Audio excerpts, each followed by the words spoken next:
What is going on? It is Kings and Dreams. Listen, listen, listen. Got a special one for you guys tonight, man. Got three very popular, very world travel, very educated gentlemen, man. And this one is going to be a good one, man. So definitely stay tuned. Ladies, gentlemen, get your pens and pads, man, because you're going to get some very good information, man. Definitely salute, man. Definitely salute, man.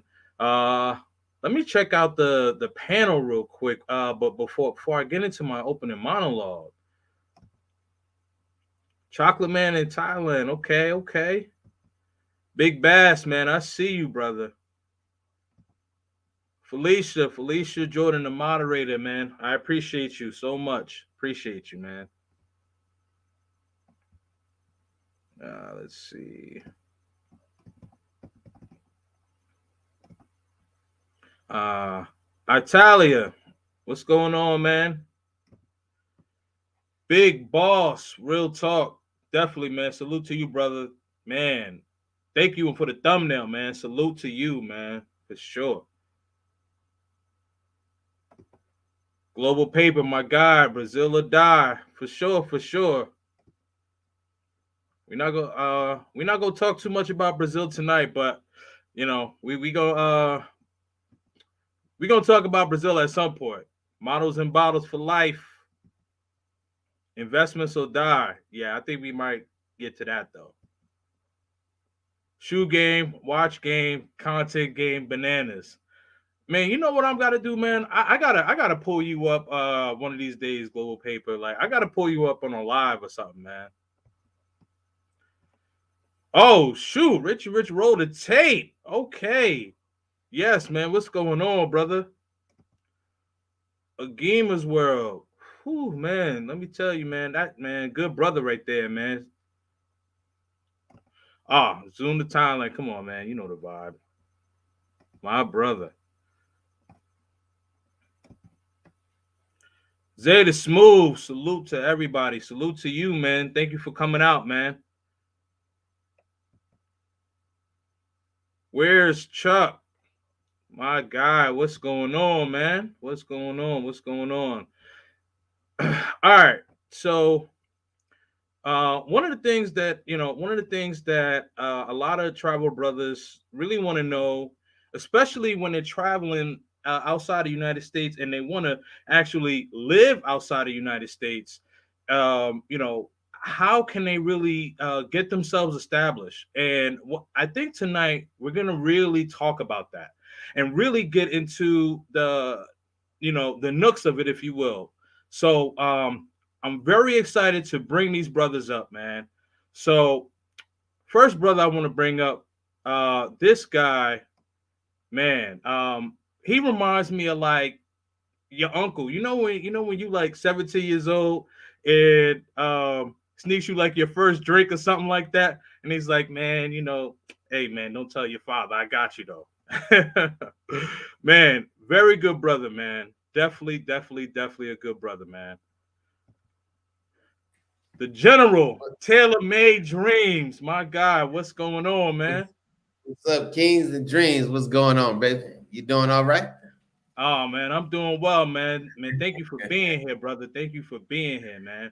I really Yeah, appreciate this, man. Truly, truly appreciate this, man. For sure, for not a sure. problem. Yeah, I'm Yeah, that bad man.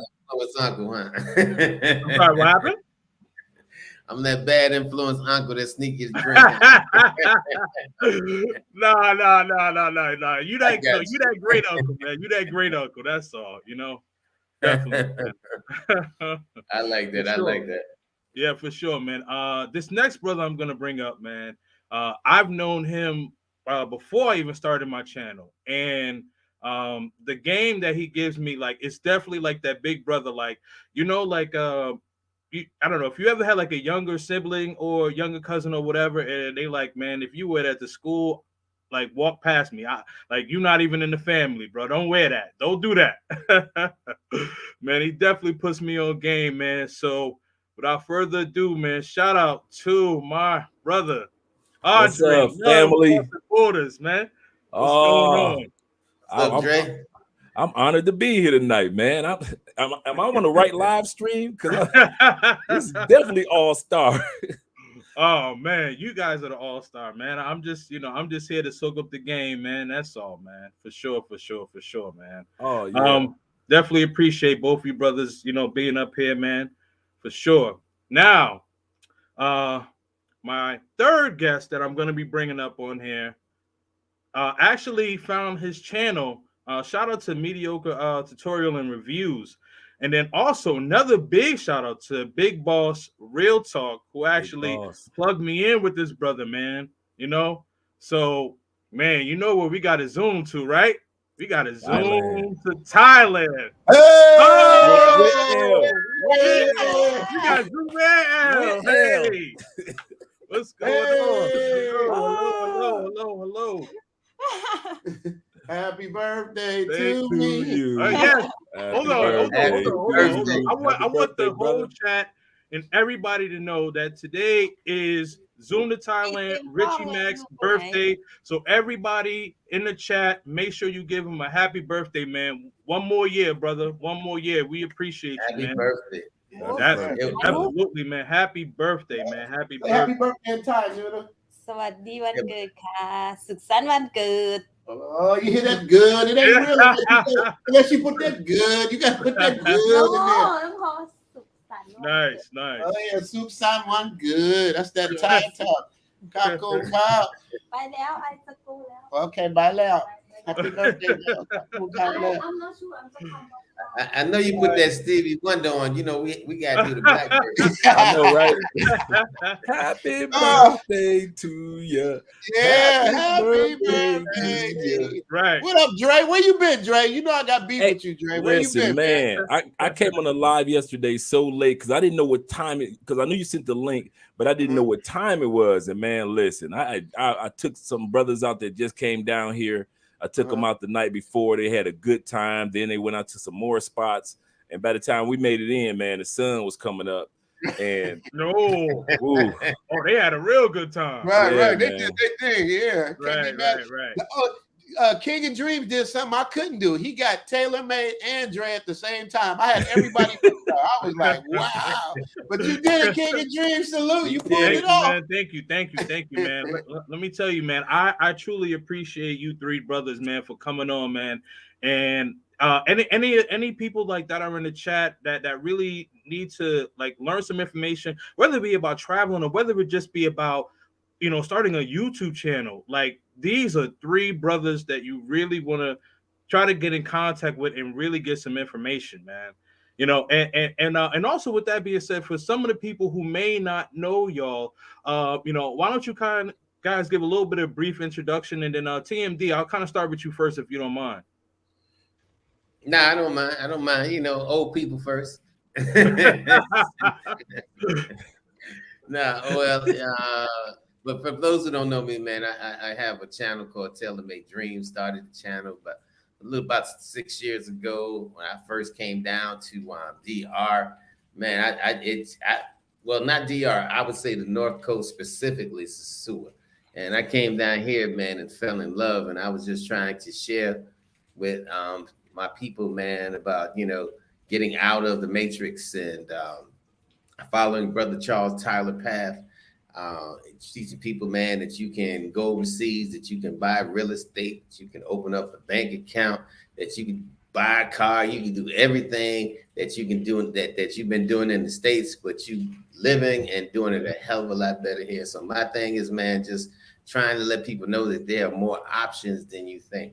And I've been blessed to live here full time in DR for about the past 4 years. And I'm going to tell you, man, I've been loving it. Just been blessed with a beautiful baby girl at the ripe old age of 59. So God is blessed, man. And it's been a good journey. Have not looked back day one. Not looked back day one. Absolutely, man. Congratulations to you, man. Congratulations to you, TMD. So, next person I want to bring up is, Dre. So I want you to tell the people a little bit about yourself, if you don't mind. Oh yeah, man. I was basically in the States like everybody else, living my cubicle life. And one day I just came across this YouTube channel, man. I actually came across two or three, and one of them was Marwa in Medellin. The other one was Ace Live. He had just started his channel. And the other one was Tailor Made Dreams. And I'm in my cubicle looking at this brother get ready to live his adventurous life. And I'm like, wait a minute. If this brother can do it, why can't I? And I was making good money, so it wasn't about money. I didn't have any problems with a bunch of women, so it wasn't like that feminism movement wasn't around at that time period when I left about 4 or 5 years ago. And so I decided, I was like, you know what? I got money saved up. I already got business ventures already established. And if I want to work for somebody, I can work online anyway. And so I just said, you know what? One of my favorite mottos is nothing beats a failure but a try. So what I did, I was like, you know what? What's the worst that could happen? I come back to the States, blow my resume off and get another job. Okay, cool. If that's the worst that could happen other than health. So I decided to go ahead and start traveling. So I went to Panama, went to Mexico, and started traveling South America and landed. I had a few friends in Florida that were Colombian. And they were like, man, you've been everywhere else. You need to go to Colombia. And they got good women, the most beautiful women that are very educated and focused. And you'll be fine. You'll find you a wife there. And I was like, all right. So that's basically what my story is. So when I came down here, and I just basically wasn't even looking for a wife. I was just looking for a life. A lot of people think I came down for Andrea, but I was just coming down for me. And so a part of the equation was meeting Andrea, and that's what made everything fall in place. And then I made sure that as my transition was taking place, I followed the blueprint of Tailor Made Dreams. I followed every episode. When he said he opened up a bank account, I said I can open up a bank account. When he started looking at properties, I was looking at properties. When he said I'm traveling over here and I'm meeting people on this side of the country, I was starting traveling instead of being in Medellin. I'm in Cali and Cartagena. So all the things that he was doing in DR, I was doing in networking and communicating with people here in Colombia. And that's what made my transition a lot easier. And then Ace and I met when he was at 200 subscribers, right after he did, right before he did his interview with Tailor Made Dreams, which kind of like catapulted his channel. I was able to, befriend Ace, and we're like brothers to this day. And so that's basically what my story is. It's just a guy that was sitting in his cubicle, making good money, had the nice car, had the nice house, living in Florida, the beach life, and life was not the life that I wanted. All right. Yeah, man. Thank you. Appreciate that, man. Thank you. Appreciate that. All right. Zoom, Richie Mack, tell the people a little bit about yourself, brother, if you don't mind. Man, how you gonna make me come behind them two brothers, man? You the birthday boy. You the birthday boy.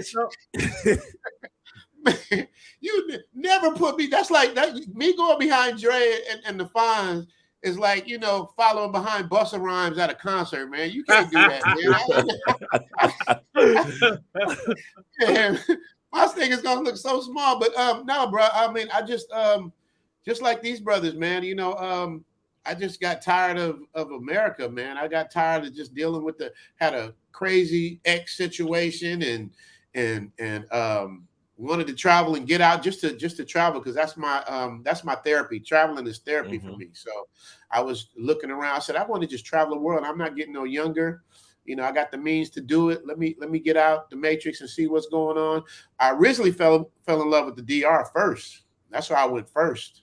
But the Fonz told me I went to the wrong part of the DR. I went to Punta Cana, and I watched one of Tailor Made's episodes. He's like, "That's not where you want to go." But like I said, I've never been to Sosua, none of that stuff, and then never been to Colombia. I started watching Flyboy Way. I started watching channels like I want to say Sky's real name, Skylar. I was watching, I think, Smart Financials. I just started watching I Am Marwar. Same people that they were watching and just watching brothers doing it. And there's nothing more inspiring than to see somebody that looks like you doing things and letting you know that it's possible. So came to Thailand for a quick little trip, fell in love with it, said, this is where I want to expand my Airbnb business. I came in the first time, July 2019. Then I came again, November 2019. went there in the Philippines looking for property, looking for my Airbnb business because everything is much cheaper. High tourism rate. There was no such thing as COVID at the time. So I'm like, this completely makes sense. So I'll live out of the state 6 to 9 months out of the year and travel 3 to 6 months out of the year. So that was the plan. And then so I came back again in February of 2020. And I was supposed to I went to Philippines, Thailand, and I was supposed to go to Cambodia and Vietnam. And then I was here in Thailand.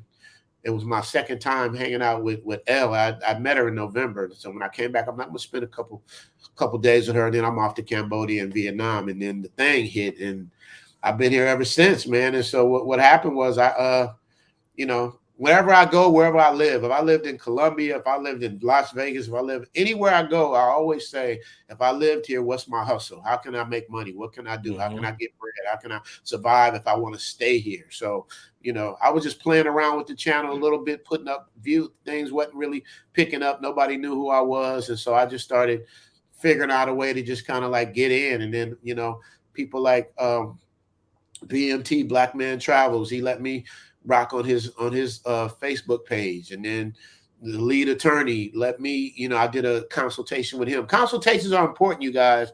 I'm telling you, man, when you talk to people like Andre, you talk to people like Taylor Made Dreams, you talk to these people that really know what it is, man, they're going to give you more than your money's worth. It made a difference for me with lead attorney. I don't know if he does it anymore, but I did it as a strategic thing to find out, I want him to know who I am. So maybe he'll shout me out on his channel. And that's exactly what happened. So that happened. And then MTR picked me up, and the rest. And I've been just grinding ever since. So that's my story, man. I thank everybody that's giving me the love and support, man. I love to see brothers together. We work stronger together. That's my motto, man. I do things with love. I don't get into the negative. I don't talk bad about people because I can be petty. So if somebody mess with me enough, I can be petty. So I try to stay away from that. I try to take the high ground, and I learn from people like Andre, Taylor Made Dreams, man. It's like, those are the people you want to follow. So Tim, I want to congratulate you about your new channel and what you're doing, man. And thank you for having me on. Thank you for having us on. And I wish you nothing but success and the best. You dig? Absolutely, man. Absolutely. See, you had a great intro, man. I don't know why you thought that you wasn't gonna have one. Know, right? All of you guys had a great intro. Let me tell you, sit on the phone with Dre. I get on the phone with Dre. Yeah, I know. After you do that, go watch Taylor Made Dreams and watch how he breaks down things and explains things, and he's doing so cool.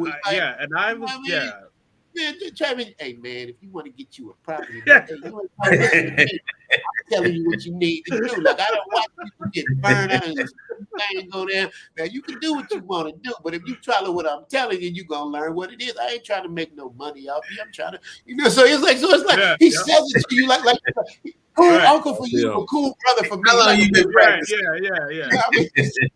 So it's like, come on, man. Those are people that came before me, and I got to give it up, man. I don't get no big head on none of that. These numbers mean nothing without people like them showing us the way. So salute to them, hats off to them, and that's what you're gonna learn.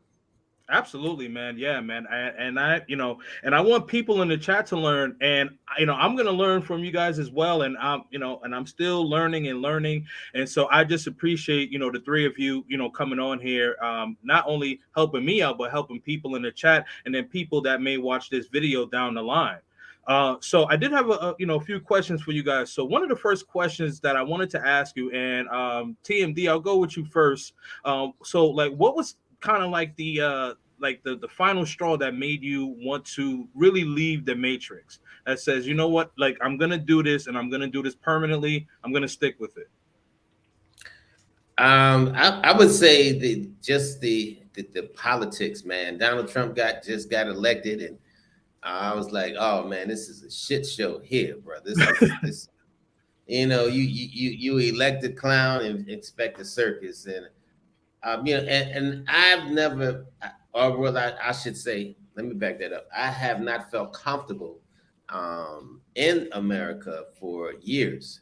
I just, I got tired of the imagery I was seeing with black men being shot, black men being killed, black men being dragged, black men being dogged. I mean, I just got tired of that imagery and being a psychology major.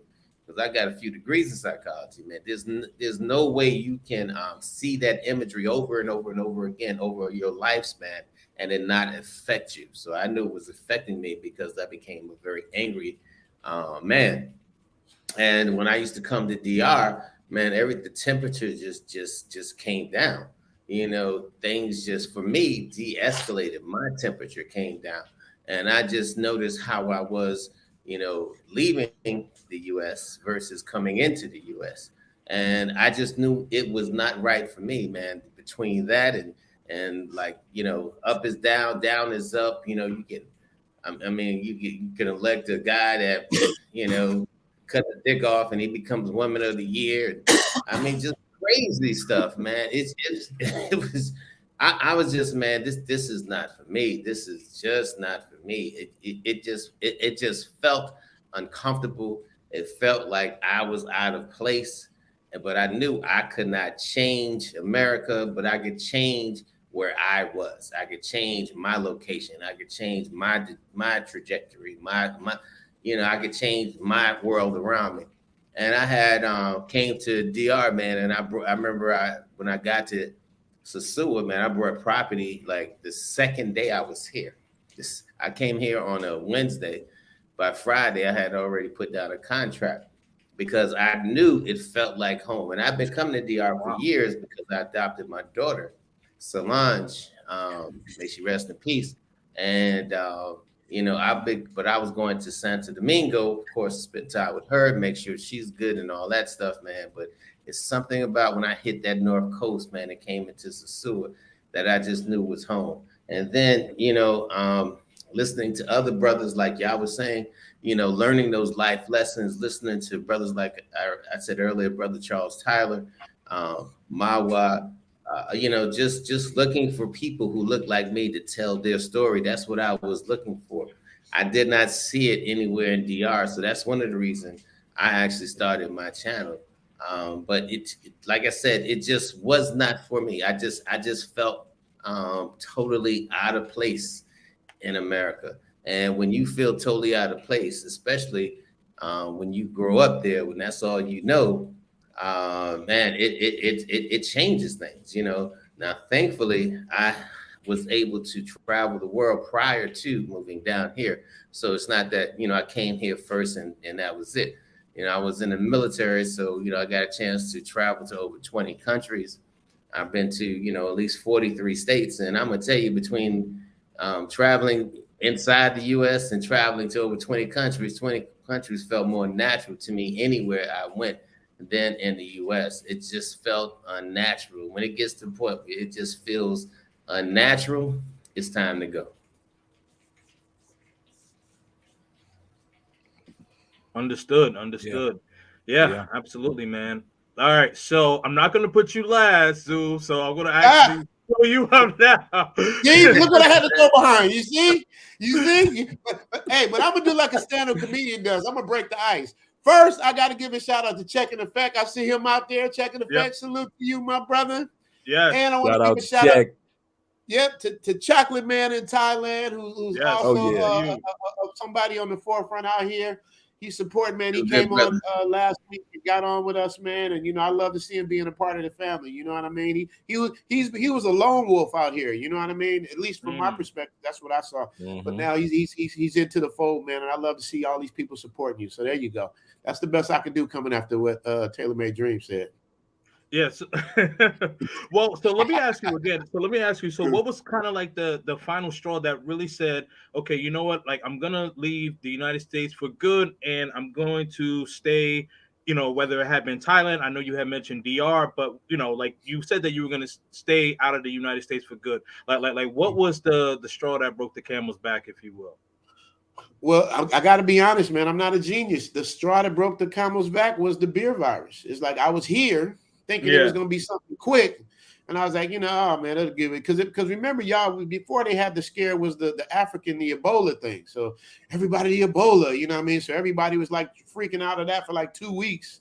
So I was like, this thing will pass over in like a month or so. And so I just decided to just like wait it out over here because, like Taylor Made Dream said, it's like going back to all that craziness. Even now, watching the news every day, I get more depressed. Every day I watch the news in America gives me another reason not to go back. And I've gotten 458 reasons how many days I've been gone not to go back, because every day is something else, man, saying thank God I'm not there, and I pray for everybody that is there. So it was really like some Gilligan's Island stuff for me. Like it was supposed to be a 3-hour tour, and next thing you know, here I am. But I don't think I'll ever live in the U.S. again, and it would have to be some serious, film opportunities. We're gonna do a 3-picture deal for X amount of, like, something like that would bring me back, which I doubt would ever happen. But other than that, it's like, no, I'm Kizzy. I'm staying put right here. I'm still gonna travel though. Still gonna travel other places, but the U.S., that was it. So it was really on accident. It wasn't a genius move. Like TaylorMade had the biggest balls in the world to because when I went to DR, I knew it too. I'm like, dude, I could totally see myself. I found a condo out there. You could have a maid, you could have 3 bedrooms, a cleaning person to cook and clean and all that stuff. And you get out for like $1,200 a month. Where I was like, these prices was incredible. But to make the move he made in 48 hours, like, that's somebody that knows exactly what they're going to do from the get down. You know what I mean? So, yeah. So I didn't have that kind of thing. And Dre jumped in, these people jumped in. I kind of tiptoed in, you know what I mean? So I can't get the same credit that they get. But yeah, but I knew once I was here that I wasn't really going nowhere, to answer the question.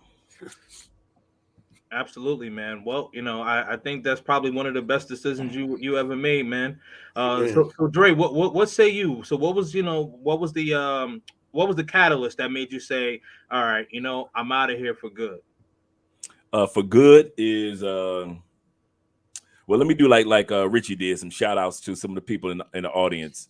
My man Don Omar, Felicia Queen in the live stream, shout out to you, as well as HD Chillin', always supporting the channels. Just want to, and all the panel out there, all the guys and ladies in the chat. So I appreciate you guys being here. But how I finally made the final decision was, it was kind of like how Russ said. I felt more American. I felt more appreciated outside the United States than in the United States. And once I went back to the States, it didn't take a genius to realize that this wasn't the scenario that I was made for. And it was crazy because your passport makes you feel like a lottery winner. And that's when I knew that I wasn't going to live in the United States anymore. When my passport made me feel like I had just won the lottery, when I was traveling to all these different places and they weren't as expensive as the United States had told me. Donald Trump had just like Russ, Donald Trump had just won.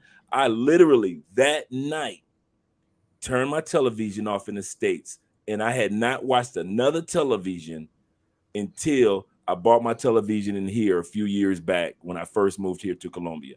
I was so focused, I actually sold my television. I just bought it. I had only watched it just the election night. I had just bought a brand new television, put it right back in the box, and I sold it extra cheap to a friend of mine. I was like, I'm done here. And I just took my cell phone, and that's where I watch my sports. And when I was watching Taylor Made Dreams, and I was watching Marwa, and I was watching Ace, and that was it. And then what caused me to go to Colombia and find my final country, my final destination, even though I'll still be traveling. And many of you already know we're going to be moving to Portugal in a couple of years, but actually next year.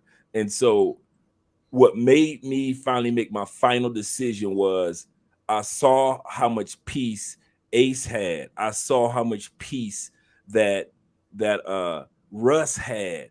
Saw how much peace that Marwa had, and I never found that peace with no women, no alcohol, no parties. No matter amount of parties I went to in the States, no matter how many times I went to church, and I love the Lord, I never really found that type of aura of peace that I saw in these guys.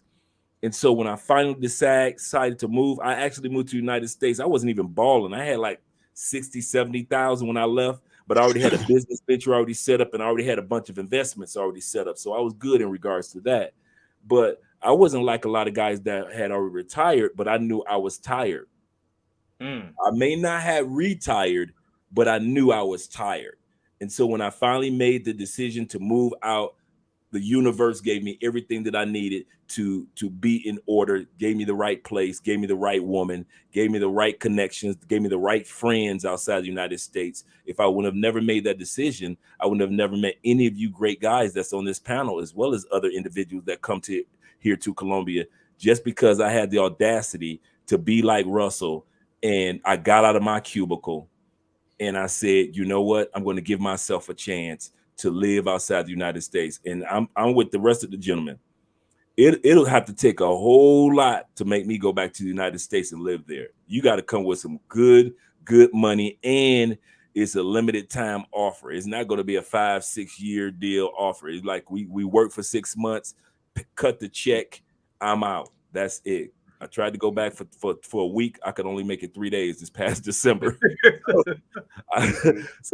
So that's basically my story, is just a guy that saw other black men going for it. And I said, what's the worst that could happen? I think once I got over that fear of the worst that could happen, Andre, you come back to the worst that could happen, other than my health, was come back to the United States, blow my resume off, and get another job or continue on with my business ventures. Okay, if that's the worst that could happen, you might as well go for it, brother. And the worst has never happened.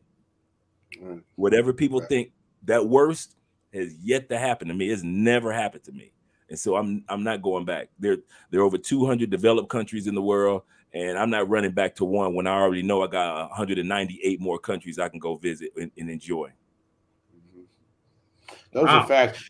I got to add on to what he said, man, because like I said, every time I watch Dre, I just be taking notes and just listening. The thing, he just broke it down. He's like the Martin Luther King of YouTube. You know what I mean? The way he be breaking it down. I'll never go back. I'll never go back to 180 panels.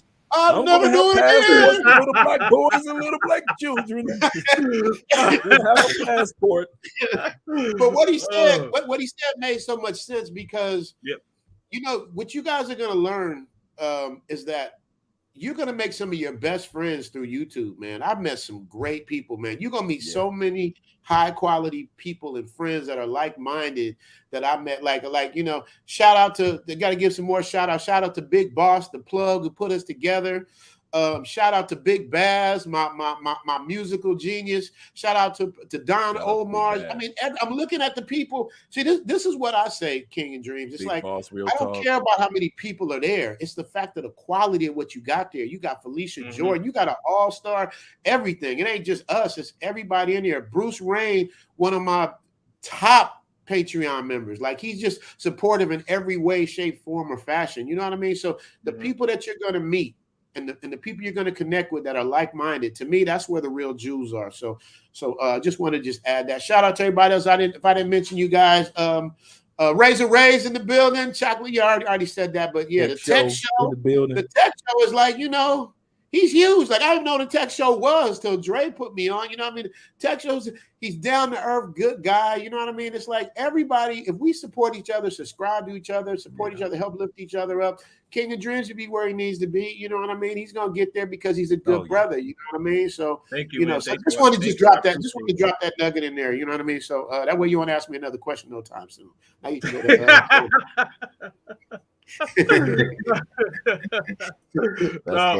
no, that's you know, that's very true. For me, like when I started, I didn't know what to make of it, because when I started, I was just kind of like, you know, putting up videos maybe like every 3 to 4 weeks, and it was like December where I just took it upon myself and I said, okay, you know what? Like I have to get this going. If I'm gonna take this seriously, I have to be a lot more consistent.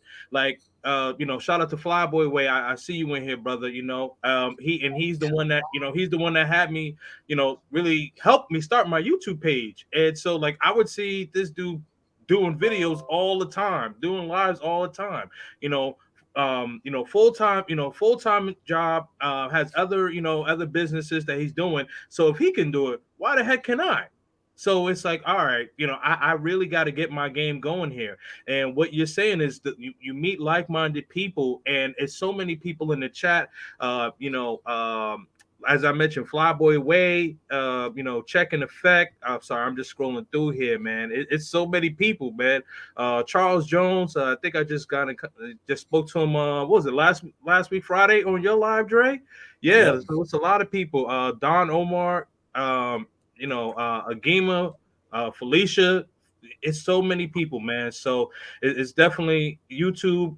Like this space is definitely a pleasure to meet like-minded people, man, for sure, for sure. So I did have a question, and I am going to start with you, birthday boy.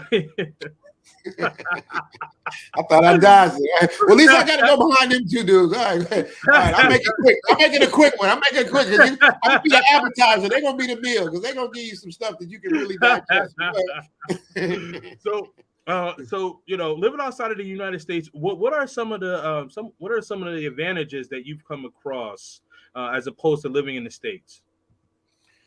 Well, number one is finance. You're gonna get more bang for your buck, depending on where you are. Obviously, you know what I mean.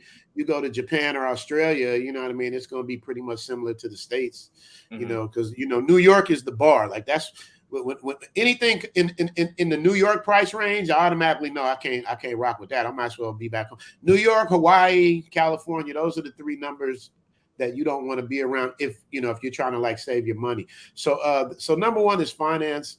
Well, actually, no. Something that Taylor May said earlier. Actually, your peace. Dre said it too. Your peace.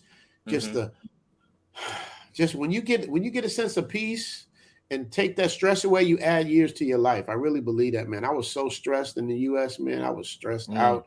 So it's when you step off a plane and you just feel relaxed and you feel like a sense of peace. That's why I want to go to Africa, because I want to get that feeling to know I'm back home. Like, am I going to get that feeling? Have I been away from home? Our ancestry been through so long. Am I going to feel like home when I get there? I want to know what that feels like. You know what I mean? But the peace I got in Dominican Republic, the peace I got in Thailand, the peace I got in Brazil, and hopefully I would have that in Colombia as well. It's like something you can't really describe, because that's the most important thing, is your peace of mind. And then comes, obviously the financial advantage of getting more bang for your buck. And then a helpmate, wife or girlfriend, that probably falls number 3 for me, even though that's not what I was looking for. But it's just the fact that, the women have a totally different mind state. You know what I mean? And you don't have the normal dumb arguments you got to have just to be having. Let me wait 3 days to text you back, and let me play this game and that game. It's like, I'm too old for all that. You know what I mean? It's like, I just want to just live my life and enjoy myself. So that's pretty much what it was for me. Now for the that was the appetizer. Now it's for the main course. On to you, Greg. Man, but birthday boy having a good time tonight, man. I love it. All right. Man. I love it. All right. So TMD, I'm gonna go to you. So same question. So what are some of the advantages that you've come across, living outside of the United States? I'm gonna tell you the best advantage that I found when people always ask me about what is one of the best things I love about living outside the USA, man. I tell them, I don't have to. People remind me every day that I'm a black man. In the United States, people remind you every day, that you black. Like, we don't know this shit already, right? Every day. But when I'm here, man, don't get me wrong. I know I'm a gringo. You're a gringo. They don't know until you open your mouth, because everybody look like you. That's the beautiful thing about living in DR. But that's one of the best things, man. I mean, and the peace of mind that you get, like Richie Mack said, man, it's a beautiful feeling, man. I could walk across the street to the beach from my house. Matter of fact, hell, I open my front door and I see the Atlantic Ocean. I mean, man, it's just sometimes that just makes all the difference in the world. And with me, man, I've struggled with depression for over 25 years, and when I came over here, it definitely helped me. With my depression, man, definitely helped me set things back on track, where things start just making sense to me. A lot of times people, fight things and get depressed because the world don't make sense to them, and people think you're crazy, and that's not necessarily so.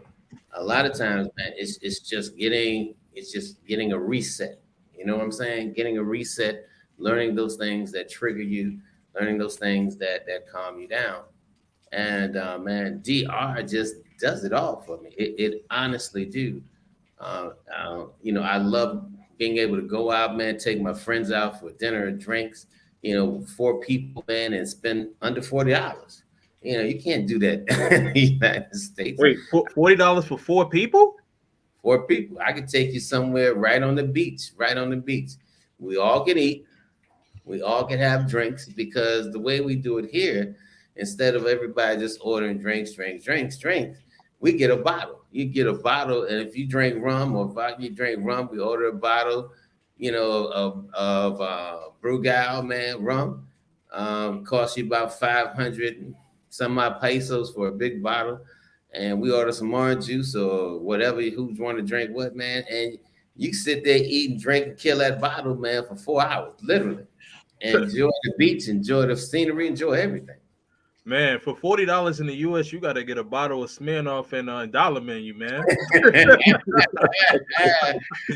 Not so much here, man. And then, I mean, right on the Malacone, and it's not always even going out. People just come right out to the Malacone, get their chairs, get their cooler.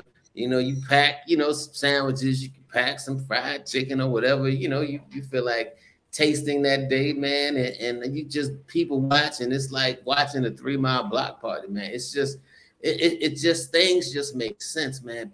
You see kids running up and down the street. Nobody's gonna touch that child. I guarantee you, no children are gonna come up missing in DR because they don't play that. No children are gonna come up missing. Like in the United States, you have to watch your child every single second, every single minute. But kids here, they run free. And at first it used to scare me. I'm like, well, where's the damn parent? And everybody like looking at me like, calm down. Like, calm down. Right, yeah. That child is perfectly safe. Yeah. I did a video last week. I did a vlog last week. And I said 10 reasons you need to leave the US. And I went down the line. I said, one reason is, mass shooting in schools, mass shooting in churches, mass shooting on the subway, mass shooting, blah, blah, blah. Just went down the line because, there's over 300 mass shootings every day. I mean, every year in the United States, over 300 mass shootings every year in the United States. Some get publicized, some don't. And the crazy part is, as soon as I put out that video, the next day, mass shooting on the subway. And then one of the other reasons, black men getting killed, the following day after that, the guy Latoya gets executed with a bullet hole in the back of his head. That's an execution. Yeah. So, but down here, I seen people fight the police and the police don't even pull out their guns. You don't have to worry about, man. I get stopped. My heart don't go, don't boom. Nothing. I just asked the guy how to eat lunch, to hambre. You hungry? See, I said, okay, here, I give him 300 pesos for lunch and I'm on my way.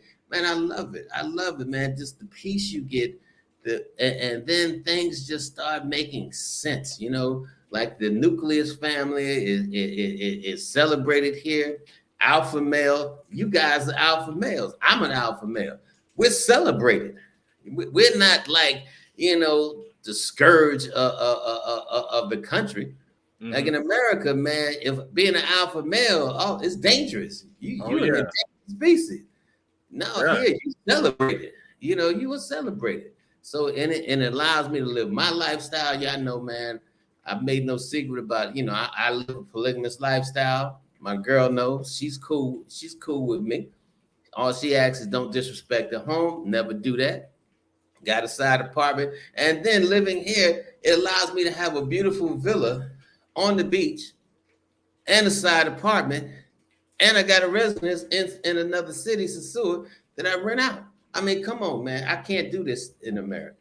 But I can do it here. And guess what? I'm paying for all 3 residents less than Cat in Miami that I know paying $1,600 for a shoebox in Miami.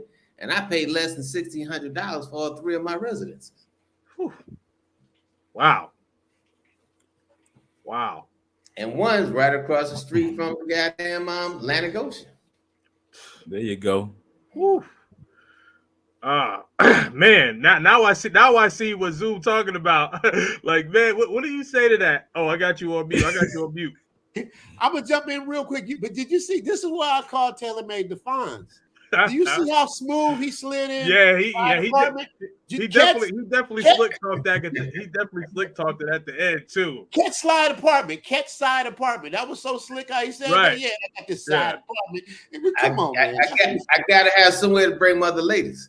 So he said so right. If you rewind, he said side apartment twice. Then he said he got another residence in Sosua that he rents out. So he said the side apartment twice. Then he mentioned the Sosua. So he mentioned 3 properties. Yeah, you that's real smart. I caught that. I caught that. Hey, sometimes I rent this apartment out for cats that I know coming up for a quick weekend. And then I got 2 vehicles, so sometimes I rent a vehicle out, man. I'm telling you, there's just ways to make money down here that you stumble on. I just got into the real estate game, man. I just picked up 5Gs, last week. I mean, man, there's just ways to make money down here. I tell people, listen, I fall into money, literally. I'm not a rich dude, but that's the one thing. Like I believe Richie Mack said. Coming into this YouTube game, if you respect your brand, if you treat your brand like your baby, people will respect you and you can build your trust. Once you build trust with people, man, I'm telling you, doors will open to you that you never even thought of. Facts. It's hard to cap. You can't cap on YouTube because the internet's undefeated. Yep, you try capping on the internet, you will be found out. So that's what I love about this thing. Right. You will be. Somebody will dig deep enough to find your bones. You know what I mean? Right. So, can I just add one quick thing? To what Richie just said. Let me tell you something. What he said is just so prophetic. I remember when I was growing up, right? Now I'm the oldest cat out of all of us. When I was growing up, you used to be able to use that line during the 70s and 80s. That the white man got you down, that the man got his hand on your neck. You can't say that shit. You can't use that bullshit today. Because the internet, guess what? It made everything even. The internet only cares if you have the product or the service that I need. It cares nothing about your race. It cares nothing about who you sleep with, how you move. Do you have a product or do you have a service that I need? So, these young whether old or young black cat, we cannot use that in that community no more. The internet basically gave everybody an even kill. Facts. Everybody even killed. And that's just truth. So if you broke, you want to be broke. It ain't that. Seriously. I don't want to. I tell my niece and nephew, if you broke, it's because you want to be broke. Plain and simple. I'm gonna pin that. Hey, I'm gonna clip that. What you what the Fonz just said? I heard it. There's gonna be a lot of clips. I'm gonna have to I'm gonna watch this a few times, and I'm gonna be clipping a whole bunch of stuff. So, and I can tag people now. So you can there you go. Absolutely, man. All right. So Dre. So what for you? So what are some of the advantages for you? That you would say. Okay, I'm gonna give you a list of quick seven lists, guys. Y'all wanna write this list down. Number 1, when it comes to the advantages of living outside the United States, is you find the real you. Having your passport, I've said this before, is just like alcohol or money. Money is gonna show you the real you, just like alcohol will show you the real you, and so will having your passport will show you. Can you survive and take care of you and another person or another group of people? If you got a family outside the United States, can you do that? Your passport is going to tell you that. Will you make money or will you have to scurry back to the United States to make money? Your passport is going to tell you that. If you're a good person to know how to network with people, even though you don't know the language, your passport is going to tell you that. So the first benefit that I can say, my passport showed me who Andre actually is on a global scale, not just in my community, which I'm already comfortable. My passport showed me that I can accomplish these things that I'm accomplishing and even more. Number two is location. I like being in South America and being countries in which I have a great location to other countries. The United States, all you got is what? You got the islands, you got Canada, which most people haven't been to if you don't live up there, and you got Mexico. That's it. You got Canada and Mexico. But down here in South America, I've got 11 other major countries that I can go to that have different. I can go to Brazil. I can go to Argentina. I can go to Ecuador. I can visit Brazil. Like my man Ace right now is in Brazil. Shout out to Ace Live. I could do all these things because of location. I couldn't do all this in the United States. Most of what you can do in the United States is what, a cruise? That's it. Yep. Number three, numero tres, that you pick up is you'll pick up tax breaks.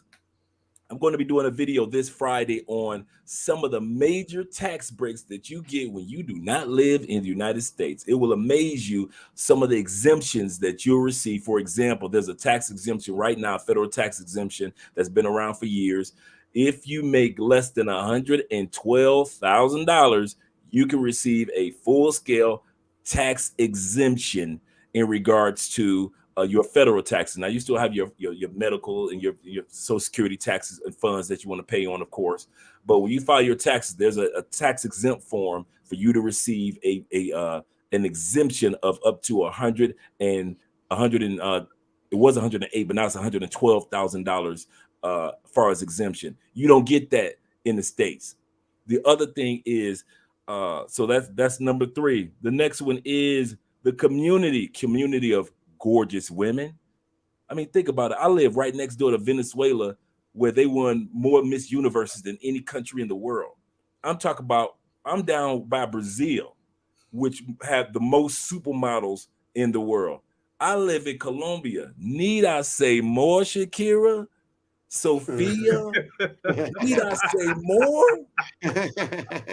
I don't even, and if I get tired of this version of South American women and I can't make it to Europe, I just shoot down to Argentina. Ain't nothing but down there, but European Latin women down there.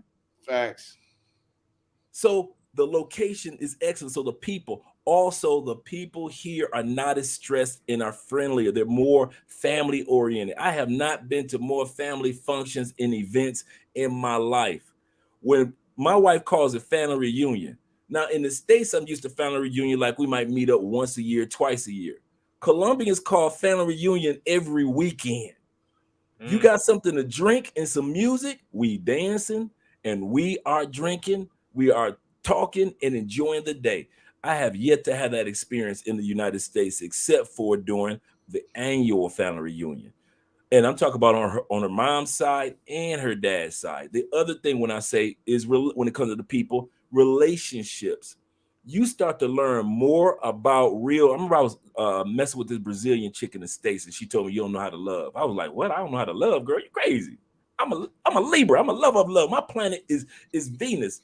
My planet is love. What are you talking about, girl? She said, no, you don't know how to love. I came to South America. I learned what love was. They have a family affection in the Latin community, whether it be in DR or whether it be here or whether it be in Panama or Mexico. Latin communities have an affection for one another that lasts a lifetime. It's nothing for you to see the hottest young chick walking down the street with her old granddad. I ain't never seen that in the United States. Ever. And it's nothing to see an attractive younger woman who is like 26, 27, 28, and she walking hand in hand in the mall with her grandmother. You don't see that in the United States because there's a sense of community. The other thing I have to agree with is, as far as community, is what Russ said.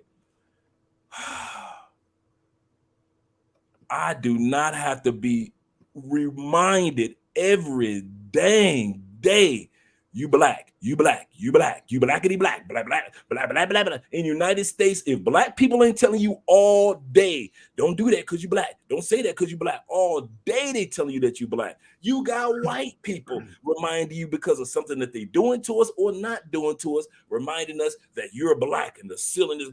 There is nobody reminding you all dang day that I know I'm black, but I'm Andre first. And I get a chance to be Andre in all these other countries. And the other thing is, when it comes to community, I get a chance to experience of being American. It's a shame. If you think that you feel like you're an American in the United States, get your passport and then talk to me. Go on your first trip and leave the United States. And you will feel 9,000% more American, no matter what color you are, than you ever felt as a person in the United States. That's Facts. another one. The other one is, of course, cost of living. As I always describe that, like Russ was talking about his place. We live in a nice suburban area, 2-bedroom, 2-bathroom, washer and dryer unit, brand new. We got the terrace with $1 million view. We live right next door to a lemon tree park, which is right here, nothing but lemons. And we got security. We got the garage. We've got the cable, the Wi-Fi, all for $420 a month. It just went up from $380. All that for so just imagine how much money of our monthly income that we get to put in investments now, and buy properties and buy crypto and get our and buy NFTs and things like that, because we're not overspending in regards to how we would spend if we were in the United States. Even medical. Let's put medical on the list. That's another reason why I feel so good about living outside the United States. Man, I could get a checkup that I get that'll cost $2,000, $3,000, $4,000, $5,000 in the United States, and I'm paying $5 for the same medical equipment, same doctors with the same degrees, giving me the same medication, and I'm sitting up here paying $2, $3, $4, $5 for it. Wow. My veneers would cost $15,000, $20,000 in the United States.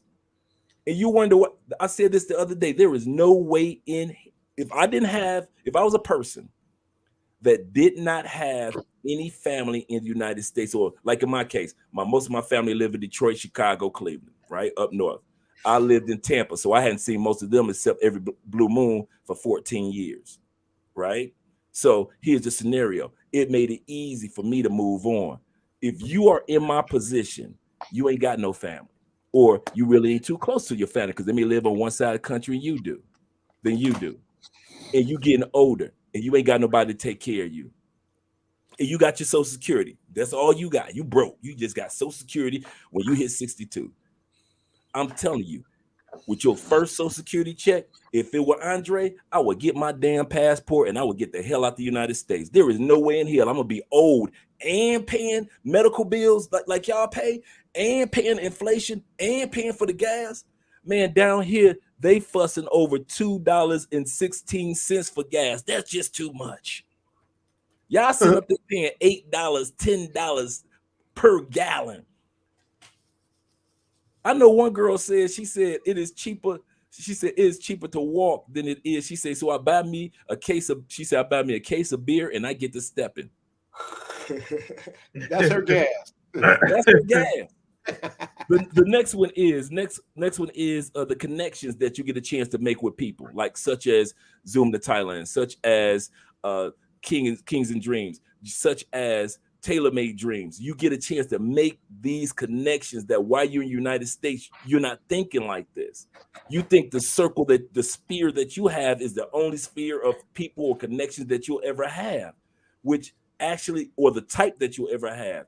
You get a passport, move to another country. One of the major benefits is the connections that you not only have with the local people, but also the connections that you have with so many like-minded people that you never thought like you, that were tired of being in their cubicle like you, that were tired of dealing with the American traffic like you, They were tired of dealing with bad relationships. I know some of you ladies so happy that y'all got your passports and left and you had to deal with some of that mess that the men in the States were putting you through, because we tired of y'all mess too. And that's why we used our passports too. So at the end of the day, that's another benefit that you have, or benefit that I took advantage of. And the last one is, I have to say, safety.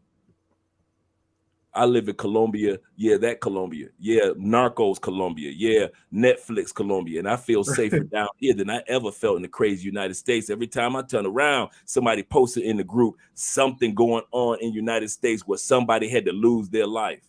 Every time you turn around. I was just looking up. While the guys were talking, I just want to look this up to see if I was crazy. Do you know that the United States doesn't even rank in the top 20 safest countries in the world?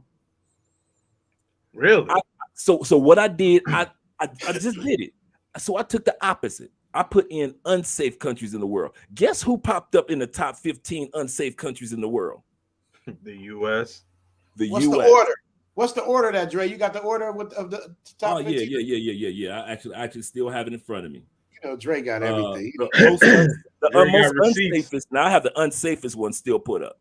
Yeah. The unsafest ones start off with Afghanistan, Yemen, Syria, DR Congo, Pakistan, Iraq, Somalia, Nigeria, South Sudan, Central African Republic, India, Libya, Venezuela, which many of us already know, Mali, Colombia is right there, and right behind Colombia, United States. The good old U.S. of A.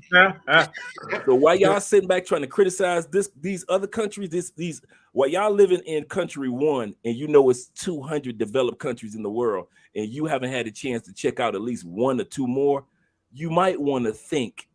Now the safest ones were like New Zealand, Portugal, those type of locations were in the top 10 safest ones, in the top 20 safest, but United States was nowhere near the list of the safest cities in the world. So when they got y'all fooled into thinking that my country is safer than the other country, that is a big misconception. And so those reasons that I just gave, those 7 to 8 reasons, are the reasons in which I decided that this would be the best location, or the best opportunity for me, is to live outside the United States and not the United States. And then also the bonus of my beautiful wife, Andrea Wallace Spence, who has blessed my life more than I ever imagined. I never thought that a woman in the United States would ever bless my wife. I never thought any woman bless my life. I never thought any woman would bless my life, other than maybe just being a good partner, long term, somebody that's a relation, girlfriend, boyfriend type of thing. But I never thought I would be happily married in another country. And I won't lie, it does feel good to sit back and say, man, your wife Colombian? Yeah, dog. I know. She fine too. It feels good. I won't even lie. Sometimes, I mean, you come on, Zoom. Come on. Sometimes it feels good when dudes see L, and you just feel. Sometimes you got to give yourself a pat on the back, not just because that person's a good person, but you got a beautiful person at the same time. Facts.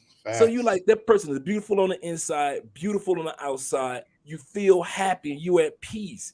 I don't go through that rah-rah. I don't go through them arguments, that fussing and man. I ain't gotta brace myself for when I open up the door. Is she mad today? Right. I ain't gotta worry about none of that stuff, man. Andre, no.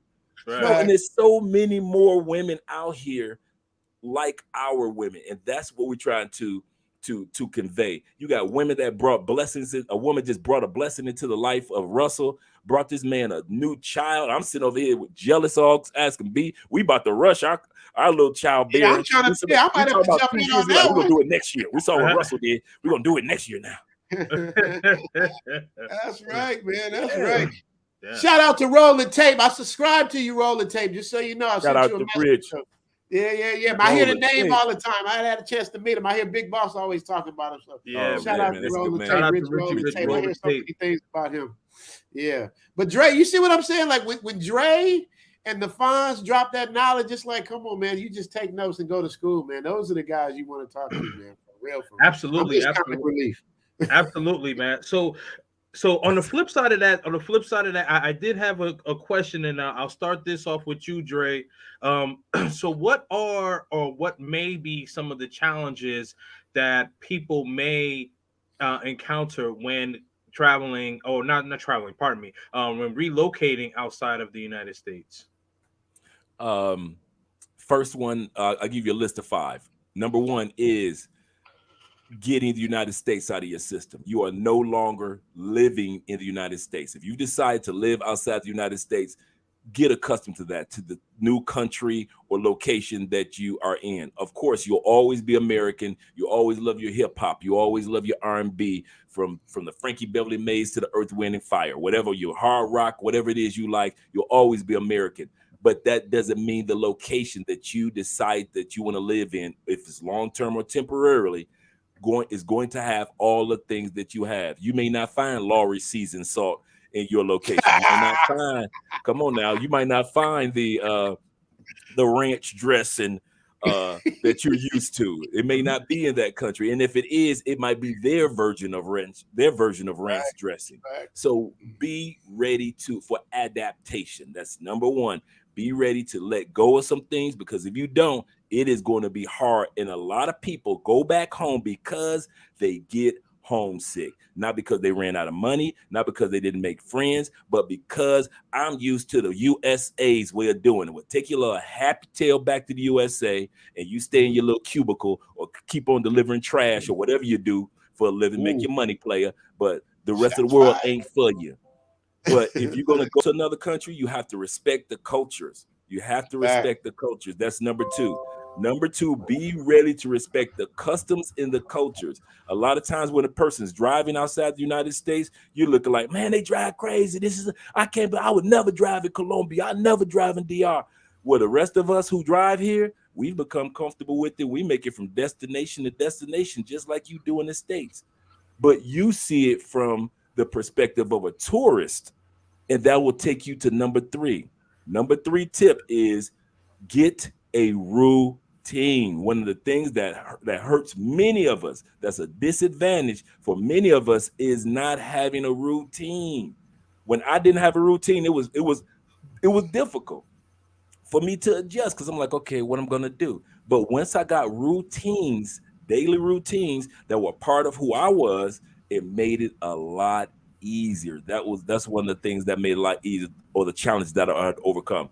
Language, yes, guys, you knew I was gonna say language. One of the things that have been problematic for Andre is my Espanol is trash. So I decided, I was telling Andre today, I'm actually going to go to school to realize I shouldn't have to, but it helps me build another form of routine. I'm going to actually go to school for my Spanish lessons, because it has been 4.5 years, and in this time period, if I hadn't picked it up on my own, I need professional help. So I decided to do that. So that next one is language, and the last one that you or challenge that I had to overcome, and many people have to overcome, is the misconception that your family and friends back home are going to have about you, the country that you moved to, or even the person who you're in a relationship with. You're going to have a lot of misconceptions. I had to overcome the challenges of what my family was going to think about me, what my friends were going to think about me, what I was going to think about me by making this particular move. Did I make a mistake? Are you sure you want to do this, Andre? Are you sure you want to stay here? Is this relationship what you want to be in? You're going to question yourself. So be ready for misconceptions to come, because I had to overcome those same misconceptions that I had about myself, or those questions. And you'll have family members and friends that will have those type of questions, but most of them will be, or statements, but most of them will be misconceptions. And that's how I've overcome some of the challenges, or some of the challenges that I've had to deal with. All right. All right. So resume. I'm on you, man. It's your time, man. So, what are some of the challenges that you may, or that you may or may not have come across, or where people that might be, that they might come across? Challenges. Of course, the language barrier. That's the first thing I think about. I mean, we expect, because we're so arrogant, Americans, we expect True. everybody to just know English. You know what I mean? And it just doesn't work that way, especially in places like Brazil. You know, the people that conquered you is the language you're going to speak. You understand? So it's like, you know, people in Colombia, obviously they were conquered by Spaniards. The Americans conquered by English. So that's their native language. That's what they know. And if they don't go to school or college, they may not get to learn another language. It's like we're the most arrogant language, because if you go to Europe, everybody speaks at least 3 different languages. So in America, we basically speak English. I saw somebody ask what the Fonz trade. That's right, man. The Fonz and Dre. See, they got a lot of nerve because neither of them really speak Spanish like they should, because they supposed to be on it. But you know, they busy doing other things. But the language barrier to me is the biggest thing, because I don't speak a lot of I learned Katai is a hard language. So I mean, that's the first thing that comes to mind for me is the language barrier. And like Dre said, respecting the culture. Understanding, like, you know, you can't, little things like they got certain rules, like you can't drive with your shirt off. Like, who would know you can't drive with your shirt off? You cannot disrespect the king in any kind of way. You can't take a goofy picture next to it. You can't throw money on the ground. Like you have to learn these things, because these things can literally get you arrested or expelled from the country. So, you know, my thing is to do your research to where you're going before you go, learn what the visa requirements are, learn what the rules are, and just blend in. And once you learn to blend in, you'll be fine. But those are the main things that I think about when I think about challenges. Learn the conversion rate, because you know, it looks like Monopoly. Every other currency to Americans, it looks like Monopoly money to us, because it comes in different colors and all that stuff. And 1,000 baht and 100 baht out here look very close. Obviously, 100 baht is like $3 and 1,000 baht is like $30.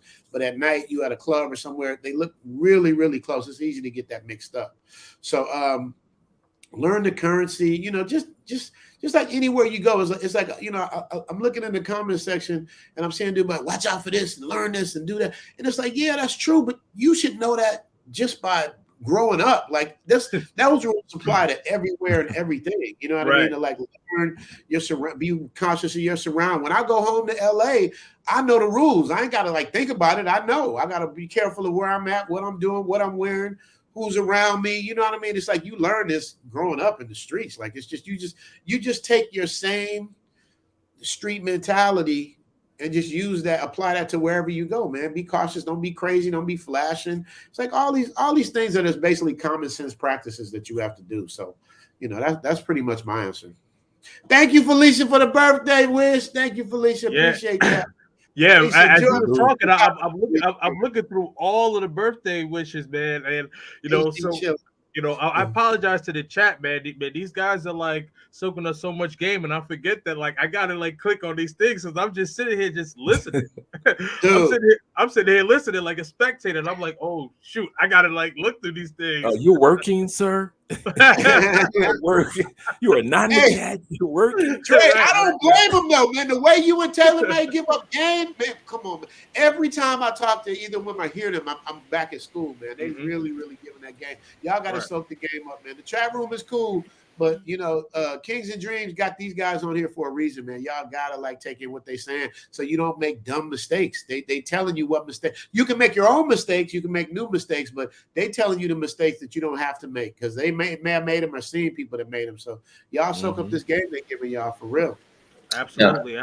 So TMD, I'm gonna call on you. So what challenges that maybe not you have come across, but maybe people might come across? I think the number one challenge, man, is people getting scammed, you know, and not listening. That's a good one. Richie Mack said something earlier. He says, you know, that he linked up with lead attorney, who is also a friend of mine, to get a consultation.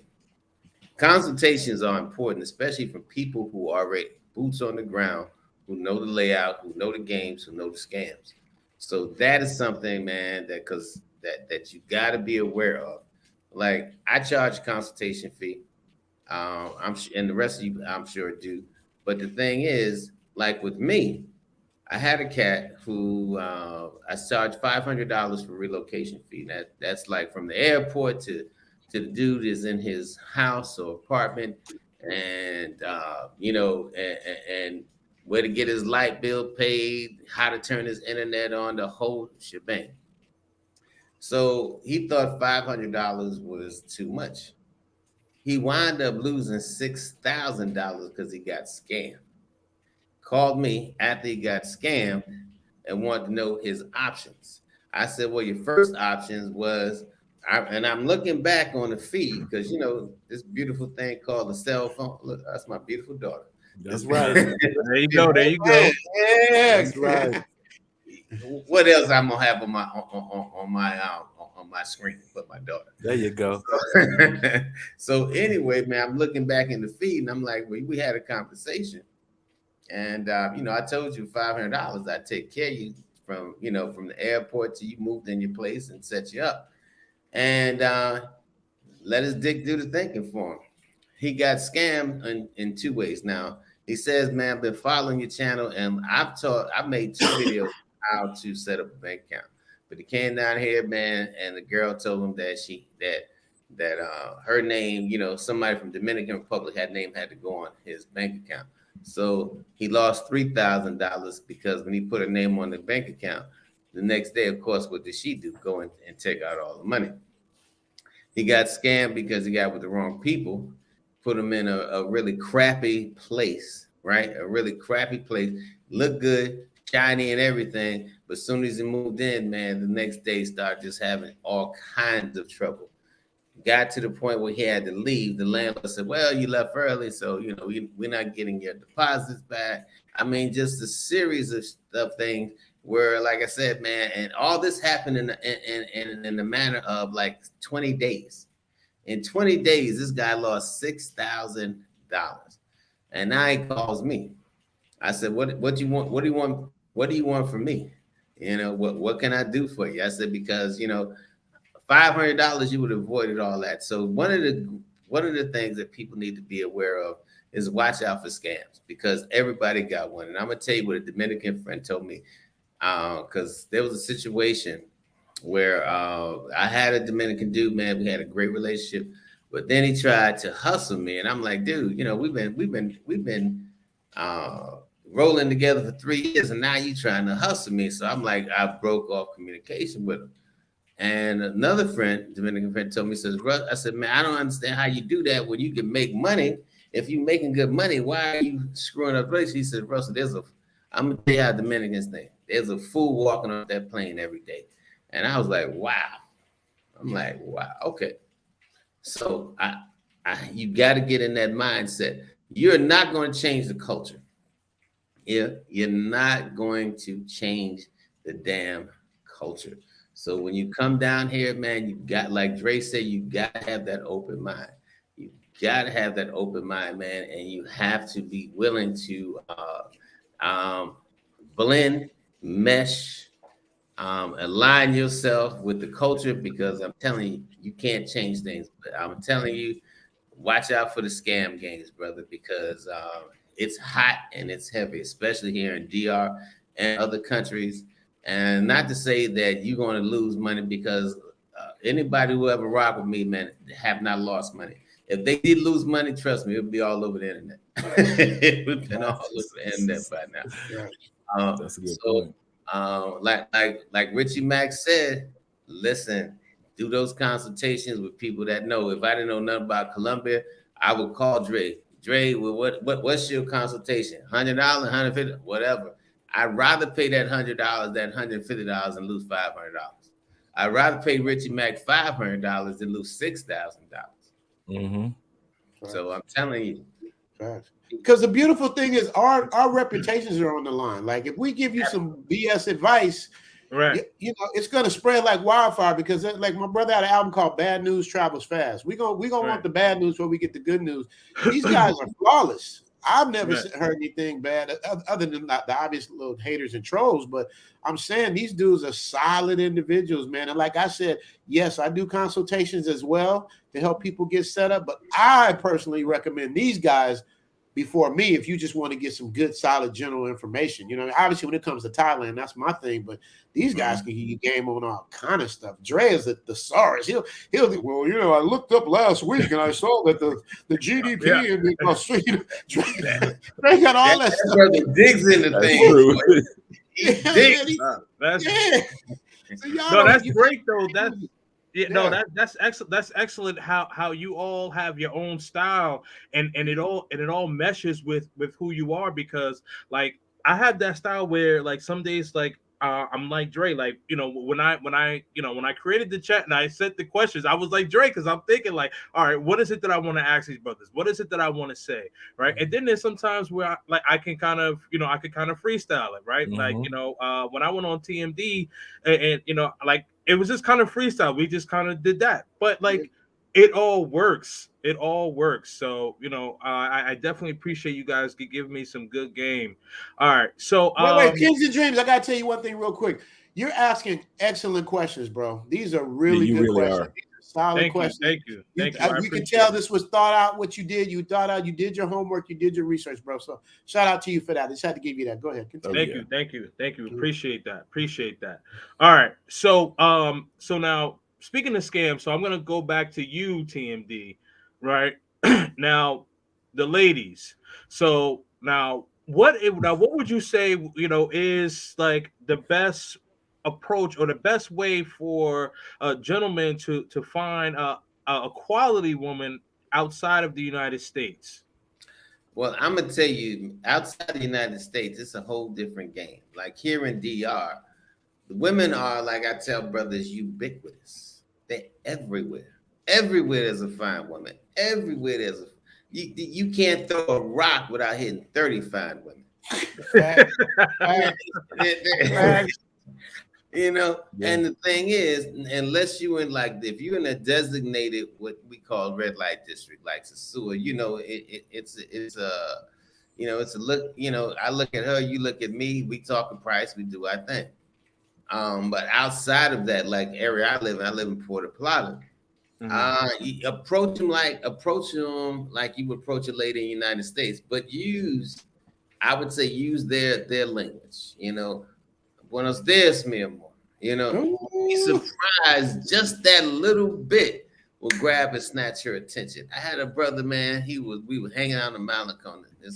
This one lady that was sitting not too far, you know, was going back and forth because she was buying beers at Miami. We were sitting right near there.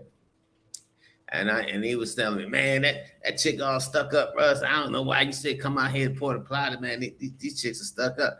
I said, how you trying to introduce her? He said, yo, shorty, how you doing? I said, bro. You said, yo, shorty, how you doing? I said, so you thought that New York BS is gonna work on a chick from Dominican Republic? And I said, well, next time she come over here, let me say something, right? And this dude is like 29 years old, 29, you know, swole up and everything. Look at my old ass.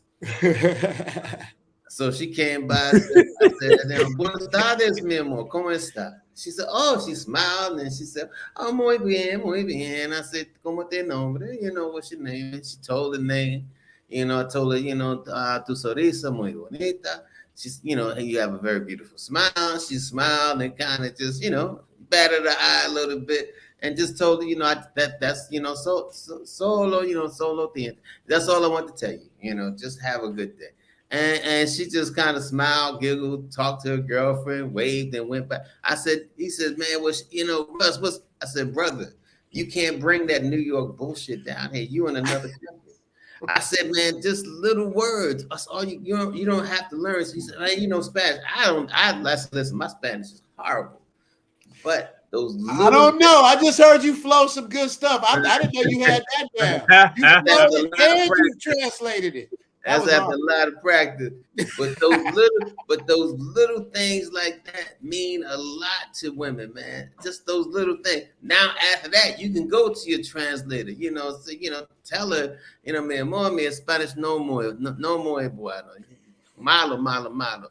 You know, I tell her, you know, I need to use my translator. Then they see that you made an effort to at least try to learn their language. And I'm gonna tell you, man, that little bit of appreciation goes a long way. They appreciate it. I'm telling you, man. I've been out. I went up to some of the finest women in the club. I go to the Latin club before even any gringo started going there. I was the first to start going there, and pull women out of that club. You know, with my bad little bit of Spanish. But the thing is, man, they appreciate. First of all, I learned how to dance. You know, bachata. That's one thing. Okay, Art. Okay, Art. That's a language. That's a language within itself. Yeah. Yes, it is. And when they see that, man, they like, oh, you know, they like, oh, do no gringo, you know. But that little bit, you'd be surprised, man, how just smooth it goes down. The great thing about Dominican Republic, I don't know if it's like that. Well, yeah, I've seen it like that in Thailand, but you see all age groups in a club. Like I could go to a club, man, this cat's in there. My age, this cat's like young, buff, 25, 26, cats in there 30, 40. And I'm telling you, man, it doesn't ruffle nobody's feather. It's totally, you know, that's the way it is, and it's totally in line, man. So I tell cats all the time, man, just learn just a little bit of conversational Spanish, at least how to introduce yourself. It goes a long way. Yeah, Facts. Absolutely. That's so true. Yeah, and it gives you the advantage. It gives you an advantage. And the dancing, I'm telling you, Latin America. You heard Dre's story. Dre said he get a new wife proposal every time he get off the dance floor. Man, listen. Yeah, I'm not good with the bachata, but I you know, like I can speak Spanish, so like, but I gotta get my bachata up though. But this is it, Kings and Dream. Like my world is about this big, right? Because I'm still learning with my 30%. If you can speak Spanish, your world is like this. Language goes a long way. Now, the reason that mine expand a little bit is because I can dance bachata. You know, I know every word to some Mark Anthony song, and I don't even know what they're saying, but I can sing it. But you know, on the other Ryan end, Combo, you hear these chicks singing all these American songs and have no idea what the hell they're talking about. So I'm like that because I've been a big Mark Anthony fan, you know, for the last 20-something years.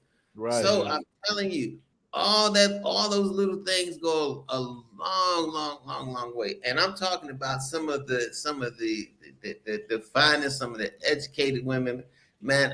And then if you could make them smile, laugh just a little. If you make a woman laugh in any language, you in the door. You in the door. All you got, if you make a woman laugh in any language, it's a wrap.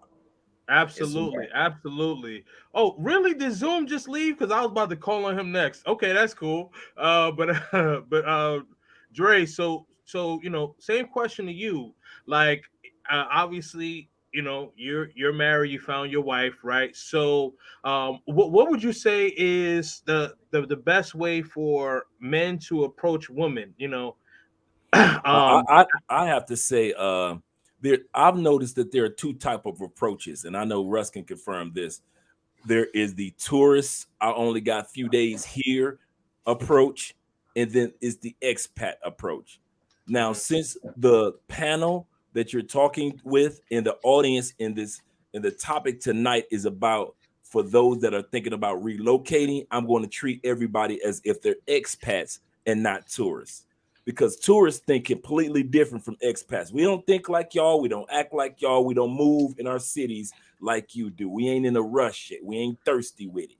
So I'm going to lay that foundation. First thing is, like he said, like first thing I said, you got to unlearn some things. Just perfect story that Russ just gave about the young dude that came, yo, shorty. She don't know about no shorty. She know nothing about that. You have to unlearn some things. You got to be ready to say, listen, if I'm going to relocate to these new locations, first thing as an expat, you have to unlearn how you approach women in the States. And you may have been approaching women in the States with a respectful way, but it may not work in your new country. And so you have to be prepared for that. The other thing, for example, here in Colombia, it's very hard to stop women on the streets and be like, shorty, but she don't know you if you're a kidnapper. She don't know if you're a person that trying to get her hooked on drugs. She don't know you from a can of paint. So if you want to meet a woman in Colombia, a mall, a business, a bar, a club, indoors is a lot where she know it's safer and it's a lot more people. Then if she gets to know you, y'all exchange numbers. Yeah, y'all can walk outside, chop it up, or even if y'all meet on the beach, that's even better. But just walking down the street, Colombian women don't play that. But you might be able to get away with that in the United States. This is a part of unlearning. This is the difference between coming down here as a tourist and living in a country as an expat.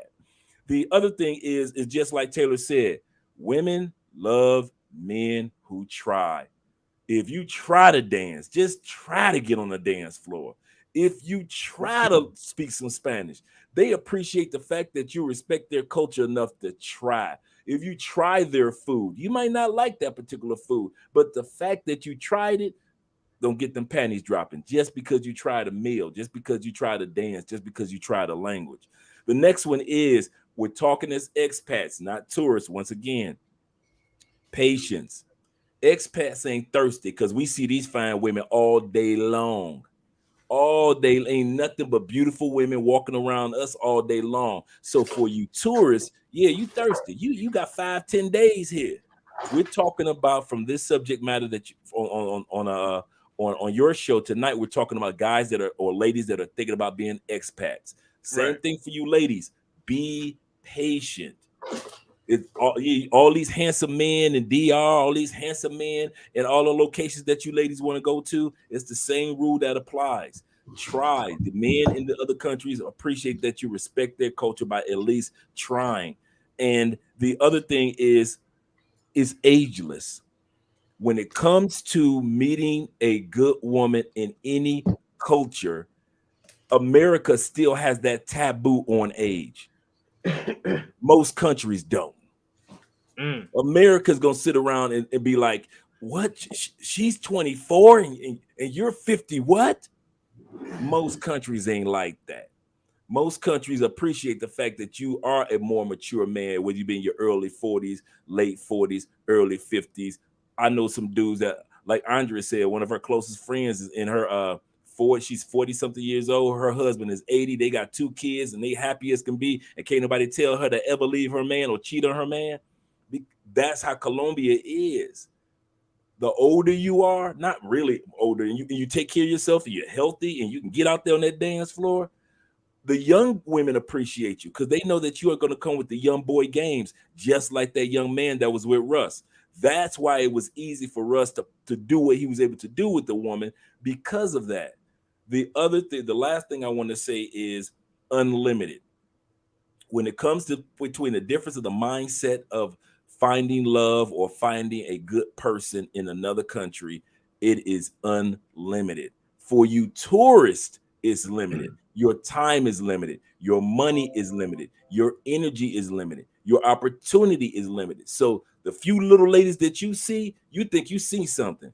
Me and Russ know on this side of the island is the women look like this. We know on the other side of the island, the women got a different complexion. They look like this. You go down to the south, the women look more like this. They got a bigger this. He knows the demographics of his island.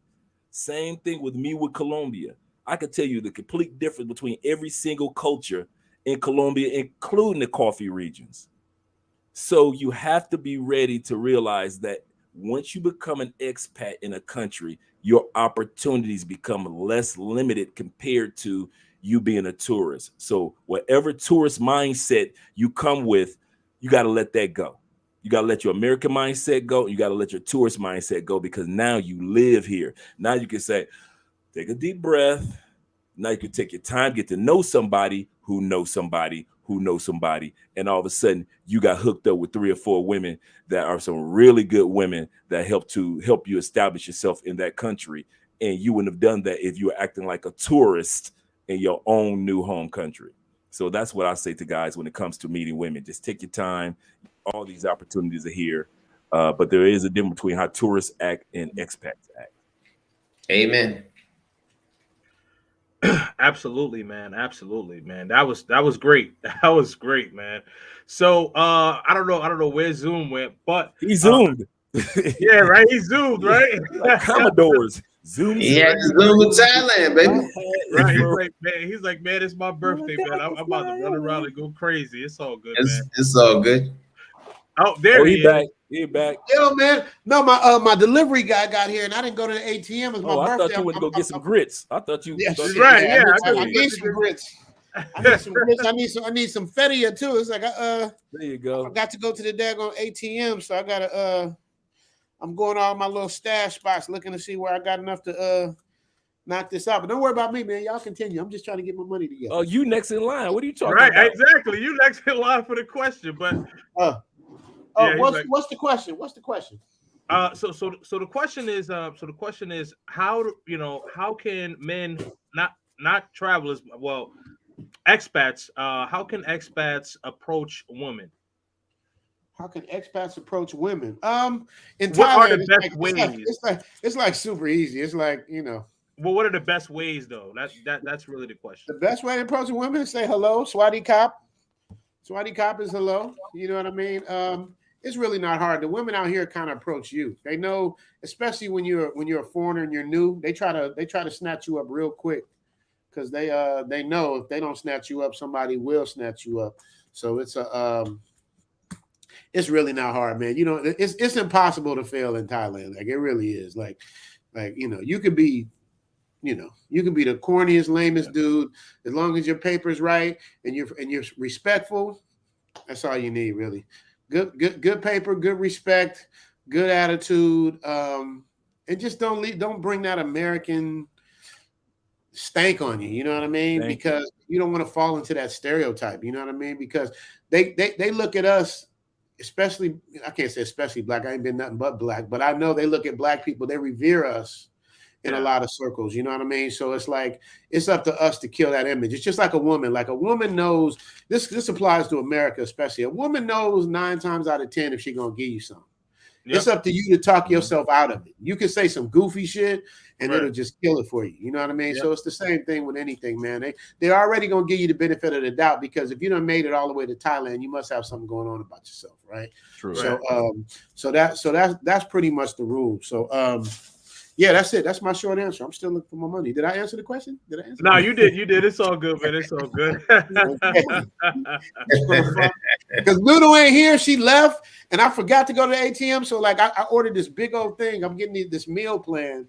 Yeah. And so it came out to more than what I have laying around. So I'm like, okay, I'm literally gonna have to like jump on the bike and go to the run to the ATM right quick. Hey, you got to keep that stash in that crib. Thank you. I do, but I've been dipping in it, and then when it came time to like do a big lick, it's like okay, because this meal plan is going on for a week, so it cost me like $200-$300, like $211 something. You got to dip and put back. Facts. But I be dipping and editing. I don't leave. That's the problem. I didn't go to the ATM. I'm gonna hit the ATM up. I'm gonna hit that thing up, man. I'm really, really frustrated because it's like, that's what I mean. This is what I mean by the Fonz wouldn't have these problems. The Fonz would already had it. Hey, man, let me go to my stash right here. Hold on. But let me go to my side apartment, get the other stash. Fonz gonna have it together. Me, I'm Potsy. I'm still trying to figure this out. I'm gonna tell you, man, I haven't been to an ATM machine in 15 years. What? How do you pay for stuff? With money. Automatic. Man. What you mean with money? That's what I do. Man. But see, I got a few mules. Like when I know cash that's coming in town that I trust, I say, listen, man, I'm gonna sell you $3,000 when I pick you up at the airport, and I sell 3 G's, and when they get to the airport, I get my money, and they get a free ride to their hotel. There you go.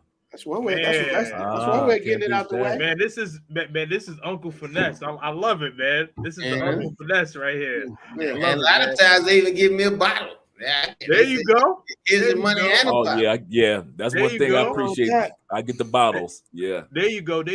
So I did have one last question. And I don't know how much longer you guys can stay on, but I know there's some questions in the chat, and then Take your time.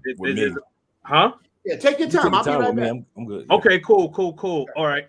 So Give me- all right, cool. So my question is, I'll go with you, Dre, and Zoom if you're able to answer it because I know you're looking for you want money and stuff. But why is a why is getting a passport important to you, and why should getting a passport be important to men and women? Um, I'm trying not to be too deep with the answer. I'm trying to just keep it simplistic. But it's life changing.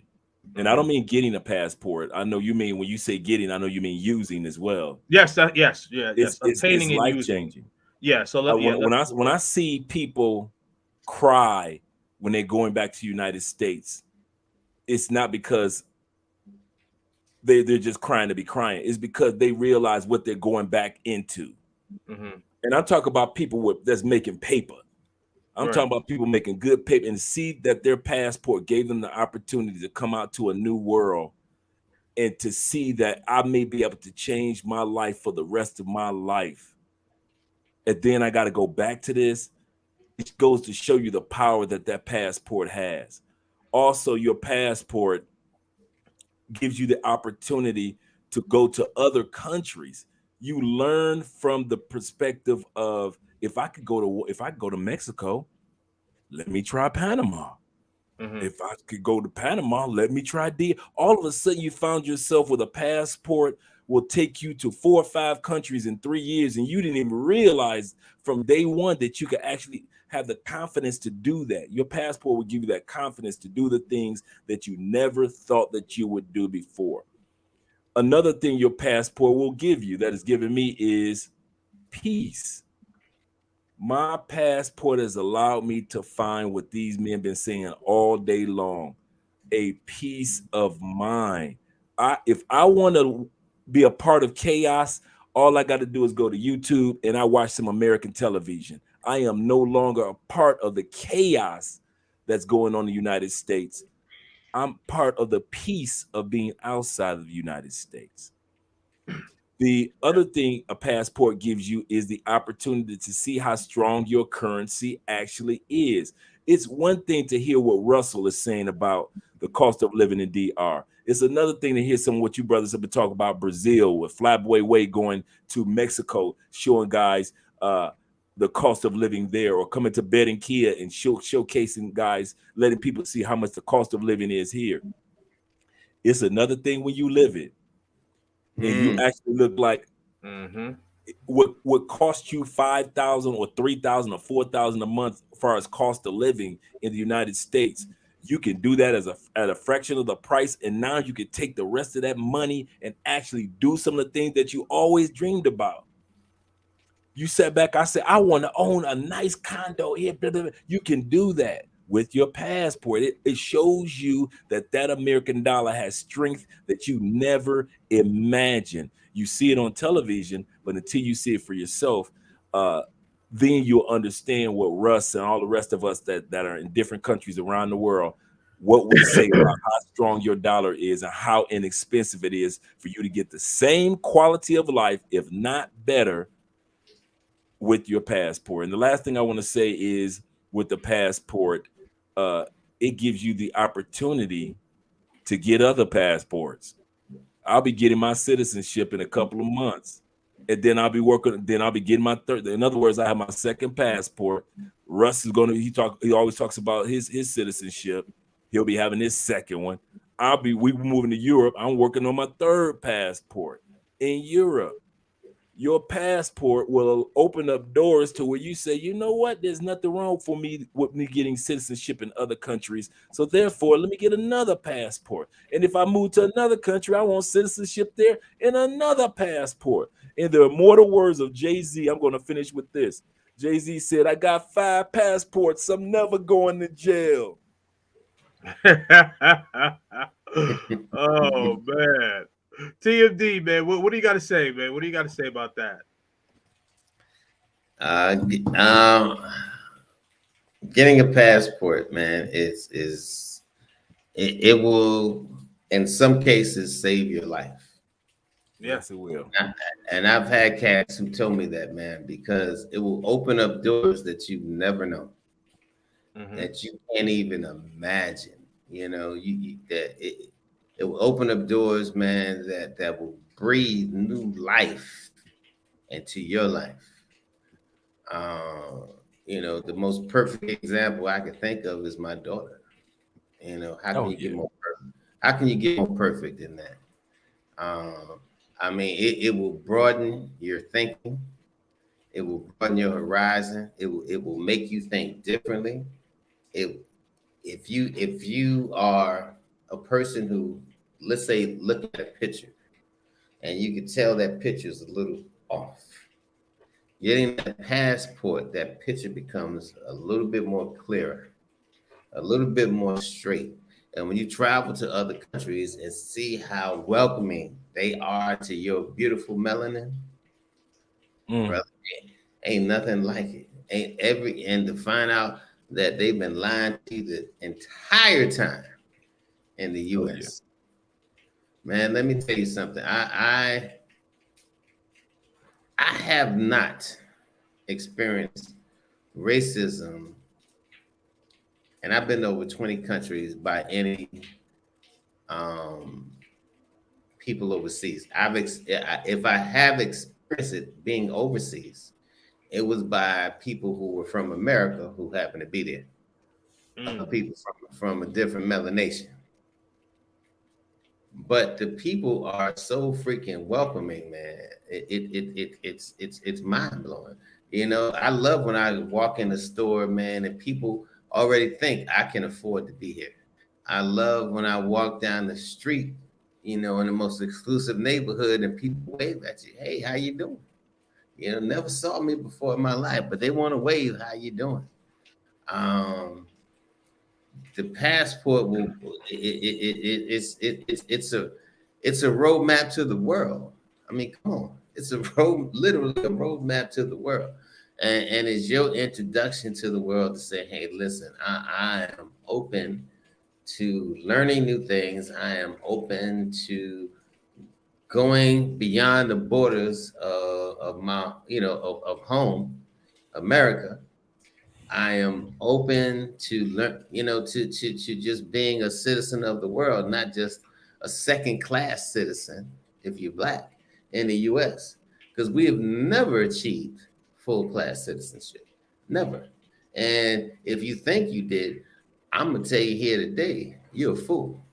You're an absolute fool. And in the words of my mother, I don't argue with fools.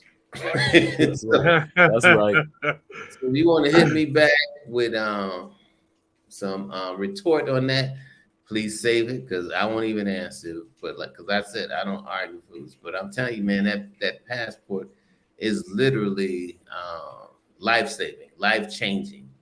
Um, it's everything. You know, I will never do anything that will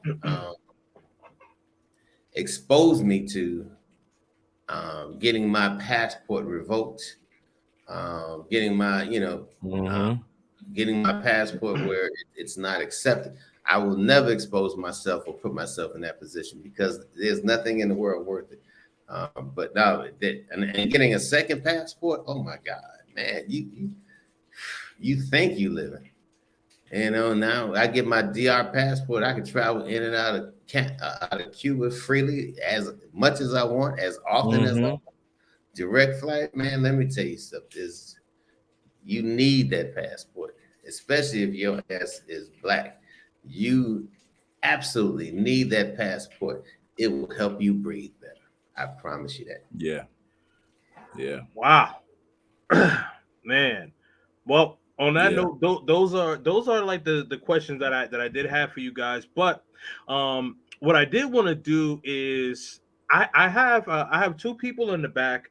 One person is an expat as well, and actually lives in Colombia, and then the other person, military brat, has just been traveling, all his life, man. So I definitely want to bring these brothers up, man. So Bring the brothers up. Yes, man. Hey, what's up, gentlemen? What's happening, gentlemen? How you doing, Double sir? trouble. Andre. Did I say Yes, Wiz yes. Los? I meant to say Crypto, Word trouble. Crypto Los. My fault. Sorry. TMD. I definitely said his name. What's happening? What's up, God. Chuck? Hey, what's up? What's up? I like the channel. I just found your channel about 2 weeks ago, man. Hey, thank you for the subscription. Thank you for the subscription. I saw that. Hey, Richie Mack, What's Andre, going on, Love brothers? Crossing Borders, What's up? What's up? Learning Crypto. How y'all doing? Hey, Kings, man, where you get these young guys from, man? You talking about them? Man, I'm right behind Russ, Learn man. Crypto TV, what it do? Oh, you on mute, bro? There you go, You on Los. mute? You on mute? All right. No. What's going on? Y'all There you you go. can hear me clear There you now? go. Yeah. No doubt. What's going on, Richie Mack? Shout out to Andre. Shout out to Taylor Made Dreams. Where's Chuck? What's good? Hey, Kings and Dreams. You king in the Yes, night, sir. man. You king in the night. King is the king tonight. Yes, he Thank is. you, man. Thank you, man. Thank you, No man. doubt. You know, Yeah, but man. the thing, the thing is, man, and I appreciate all the love, man. But the love that you guys have given me, Crypto, my guy, Andre, my guy, TMD, my guy, Zoom, my guy, where's Chuck, my guy, like, I see people, in the chat, man, like the love and the love and the support, man. It truly means a lot, man. It truly means a lot. And I hope that the people in the chat and the people who are going to watch this in the future are really learning something. Like, even if you're not commenting in the chat, but that you are really taking something from this conversation, because these brothers dropped a lot of game. Even if you decide to stay in the United States, just the stuff that they're teaching you about life, just learning. Definitely take that upon your hands. So Crypto and where's Chuck? Actually, I'll go with you, Crypto. So you lived in Colombia about 2 years, right? I'm running up on 18 months now. Okay, I'm right about a year at and a half. 16 and a half months, Okay. So I lived 4 months in total in Cartagena, and the rest of the time I've been in Bogota. Right. So let me ask you this. So what was kind of like the catalyst that got you to say, I'm gonna leave the United States and be done with it for good? Oh Lord, man, listen, I'm gonna give y'all the short version, man. You know what I'm saying? Because I was sitting up here, I was listening to the $1 Million Game that TMD and Love Crossing Borders and Richie Back was giving, and I'm sitting here thinking, I'm listening to them like, man, they talking about my life right now, literally. Shoot, Right. but Right. the catalyst that made me say just screw America was actually what happened was I accumulated 95 days worth of living in Colombia first during the the pandemic time, right? So I was in a situation where I actually got caught outside of the country during that time, and I was in a real life, where am I gonna go? Where am I finna stay? What am I gonna do? I was in one of those situations, really. And the Most High just worked all these things just kind of worked out, you know what I'm saying, to itself. I found the only hotel that was open in Cartagena, which was a trucker's hotel. So I'm 30 minutes away from the beach side where everybody be at when they go. I'm in Cartagena, like really in there, you know what I'm saying? So I found there, you know what I'm saying, and then got a shorty that was literally across the street. You know what I'm saying? And I know this was the Most High because I was at the Ibis Hotel on the beach side down there, just a little bit past Hollywood Beach down there. For those of them who know about Cartagena and the beach side, I was a little down there. Down there by the Cartagena sign. So the day that it was time for me to leave Ibis Hotel, because literally I was the last person to leave out of the hotel. They was waiting on me, and before they shut everything down. And I walked out, and my first trip to Colombia, which was in 2019, I had met this guy named Donald there, Jamaican Donald. He be doing tours and all this other kind of stuff. I walk out of the hotel with my bags like, oh shit, where I'm finna go? How I'm gonna get to where I'm gonna go? I can't go back to America. I'm stuck. You know what I'm saying? And I look across the street at the Otter. Otter is like a grocery store here in Colombia. I look across the street and I say, is that Donald over there? and he was over there. So I got him to take me over there to the hotel that I had found or whatever, and that was still open. And you know, so from there I spent 95 days, learned how to live. And when I got back to America, I got back to America on Father's Day of 2020. You know what I'm saying? Literally Father's Day 2020. I got back, and I was married because I was married for 12 years. And when I got, and during that time I was away, my ex-wife, she didn't contact me. She didn't ask. Matter of fact, her birthday was during that time frame. I text her happy birthday or whatever. Thank you. That's all I got back. She didn't text me, call me to see if I needed anything, ask me how I was doing, if I'm safe, nothing. You know what I'm saying? I was like, all right, okay. So when I get back here, I already know what the game plan is. Andre know about this because I told him. You know what I'm saying, look, this is what I'm getting ready to do when I leave. You know what I'm saying? I'm going back. Well, actually, Richie Mack, I tell you, Andre, I can agree with your sentiment. Andre had you on the phone for 2-3 hours, but in them 2-3 hours, the very first 2-hour conversation him and I had, he gave me so much game. Like when I got back to America, my mind was like, nah, man, I got to start implementing this stuff, man. No way. You know what I'm saying? So the very first thing I did, well, I got there, I saw my family because they was all happy to see me because they knew I was in the situation. They were scared for me and all this other kind of stuff. So after that, I rode out there to my house out there in Riverview. Andre know about that too. No, Andre know everything. My house was outside in Tampa. Yeah, in Tampa. So I rode. That's a suburb of Tampa. But anyway, rode out there to the house. Because I came back and just went to my mama's house. And my ex-wife, she was at the house. So I pulled up on that Sunday, went in there. She damn near dropped her damn plate of food because she didn't know I was coming in. You know, and it's my damn house. Let you have somebody in here while I ain't here, it's gonna be a problem. You know what I'm saying? But anyway, I walked in, she did that. So I gave her a week to process that I was back. 7 days.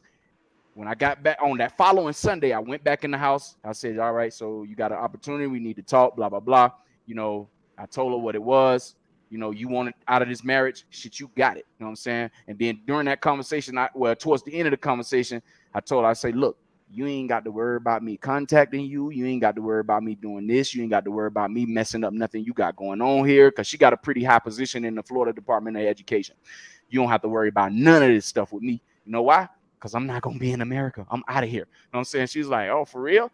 Yeah, I'm out of here. You ain't gonna. She said it like I was Bush, a plant. And right. Like, nah, I'm dead serious about what I'm telling you. You know what I'm saying? And then after that, after I had that conversation, we was divorced September of 2020.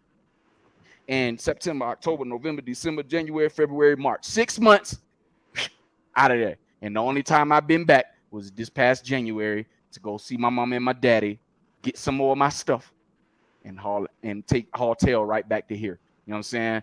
That's how it happened for me in a nutshell. You know what I'm saying? Yeah. But just like everybody else, sentiments about the black man in America. In my case, it was more. So I got 2 kids. I got a 19-year-old and I got a 17-year-old. And the situation with their mom was a screwy situation, you know. And so basically, I had 2 failed relationships. You know what I'm saying? A marriage and then the kid's mama thing. Because I only got the one baby mom. Well, I don't even call her baby mama. She a good mom, but you know what I'm saying? We just wasn't good for each other. You know what I'm saying? But I had 2 of those failed, and I had a couple of other relationships. And my relationships I consider is more than a year and a half. You know what I'm saying? Then that's when I could say, okay, this was a real relationship. I had two failed of those. So I had 4 failed relationships with the strong, independent black woman. You know what I'm saying? And that was the end. And that was end for me. That was it. You know what I'm saying? So I'm not doing this no more. I'm not going through this type of party no more. I'm out of here. When I came to Colombia and I saw how I'm basically treated like a king here. I get called king. I get called poppy. I get called all of this just off. I get stuff done that I don't even have to ask to get done. So Richie Mack, I'm looking at your show like, Elle do this for me, and I don't even ask. She don't ask me. I'm like, man, shut up, man. A black man can't, man. You leave America and you come to a place like this or wherever the other gentlemen are, and you get this type of treatment, man. Your eyes are just open, and if you got any, I guess, wherewithal or any get up about yourself, you gonna make something happen. And that's just what I did, man. So it was a combination of a lot of stuff that made me say, just screw it, I'm out of here. You know what I'm saying? And then that's what I did, man. You know, I got my kids there, which is my only responsibility, but the hell, they grown. My daughter at Alabama A&M, my son graduated in a month from high school, and shoot, man, shoot, if they need something, they know my number. They can call me, you know what I'm saying? Or if you want to, and this how I got it set up for them. If you really want to be around me, you got to leave the country. Just hit me up, because their mama ain't got them no passport. I'll pay for your passport. I do all this, and you come right on over here across this water so you can see something different. Because y'all in Alabama. Y'all know about Alabama. You know what I'm saying? I hate that place. You know what I'm saying? Shoot, shout out to Alabama. 1940s. Yeah. Man, and Mississippi even worse, and that's where I was born. So, you know what I'm saying? Yeah, shoot, man. So I'm like, nah, y'all gonna have to come over here, you know, and then that way they'll get a, you know what I'm saying, an open mind about culture. Hopefully they'll do it before they turn 25, so they'll be in a small percentage of the, you know what I'm saying, generation that they're in who travels outside the United States, you know, and that's pretty much it. Right. So, all right. So for you, excuse me. So for you, where's Chuck? Now, I know that you're a military brat, so you've really lived all around the world, and I know that you've also lived in the United States. So, what was the catalyst for you? Because I know right now you're in Playa del Carmen, Mexico, right? Right. Yeah. So, what was the catalyst for you to say, okay, like I'm done, I'm out of here, and this is like where I'm gonna be, whether you stay in Mexico or not, but you're just not really gonna come back to the States. Right. I had the opportunity. It wasn't so smooth, but I had the opportunity to retire straight up. You know, that's why I say these cats are young, man. I'm 60. I'm 63 years old, and so I came out when I was 62 years old. I just took, like Andre said. I believe Andre said this. Oh yeah, I had that written down. Is that, you know, I had a couple investments. I just had a few, and like I said, I struggled to that line. Okay, but I was in Vegas last, and so I retired, took my check, put it with my other two checks, and I rolled out, you know, immediately. And I just don't want to go back. So that's my story. Now the thing is, I happen to be a traveler, and it was actually my plan to come out when I got this age, but I guess I forgot what I was doing. You know what I mean? So for me, it is a dream come true, but it just happened kind of haphazardly. But you know, I didn't have everything going on. Like I said, but I did take my retirement check, and I said, hey, I'm going to step up out of here right now. And it started as soon as I said that from Vegas. It started to flow so nicely. You know, it started to flow, and then I said, well, wait a minute, I did think of it. I did think I was going to do this. I asked myself, when I get this age, that I do want to do this, and so it started all coming together. And so, you know what I mean? I didn't move that far away on that, you know, just to get my international chops up under me, keep going. I moved to Playa del Carmen, Mexico, because I wanted to come in and get some Spanish. I wanted to get some culture and get some Spanish and get myself going, because I'm not fluent in Spanish, to tell you the truth. But since I came here, I'm learning a lot.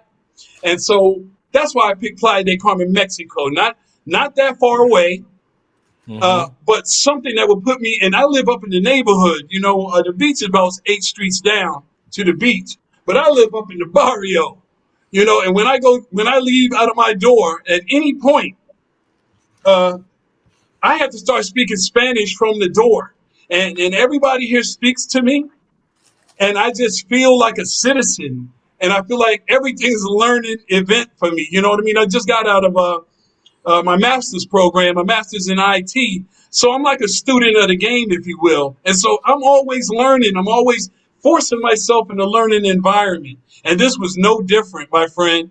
I'm not that good with Spanish, but I have to speak Spanish to go to the store, to the laundromat, Miss Sonia, around the corner to the vegetable lady, everything. And so I just immerse myself in it.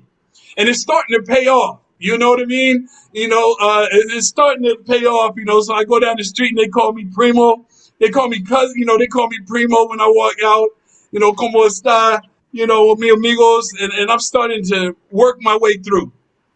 So for me, it is just a beautiful thing, because I do travel a lot ever since I was a child. I'm born in Tokyo, and my flow has just been kind of smooth as long as I keep moving around.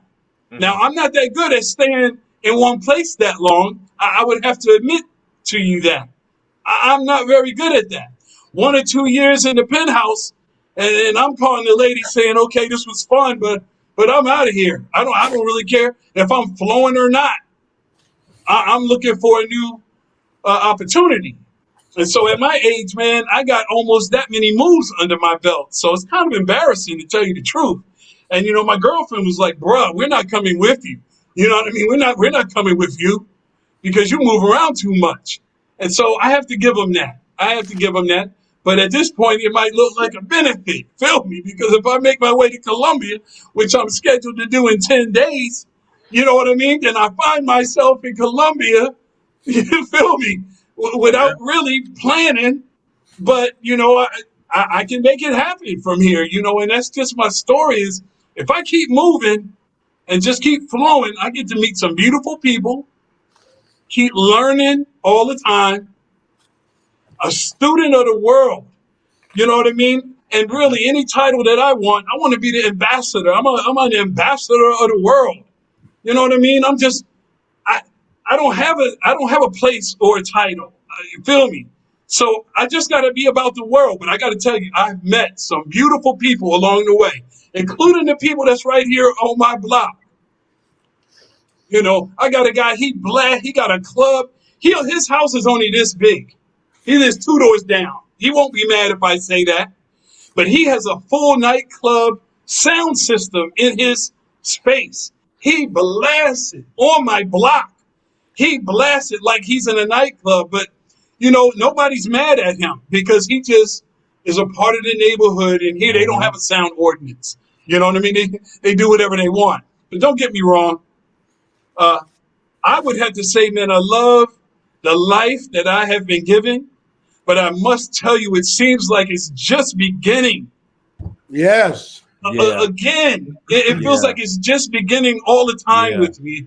It just doesn't stop. You know, like, of course, if you move into a new place, you get a fresh, you know, feeling of something new that's around you. And so it begins again.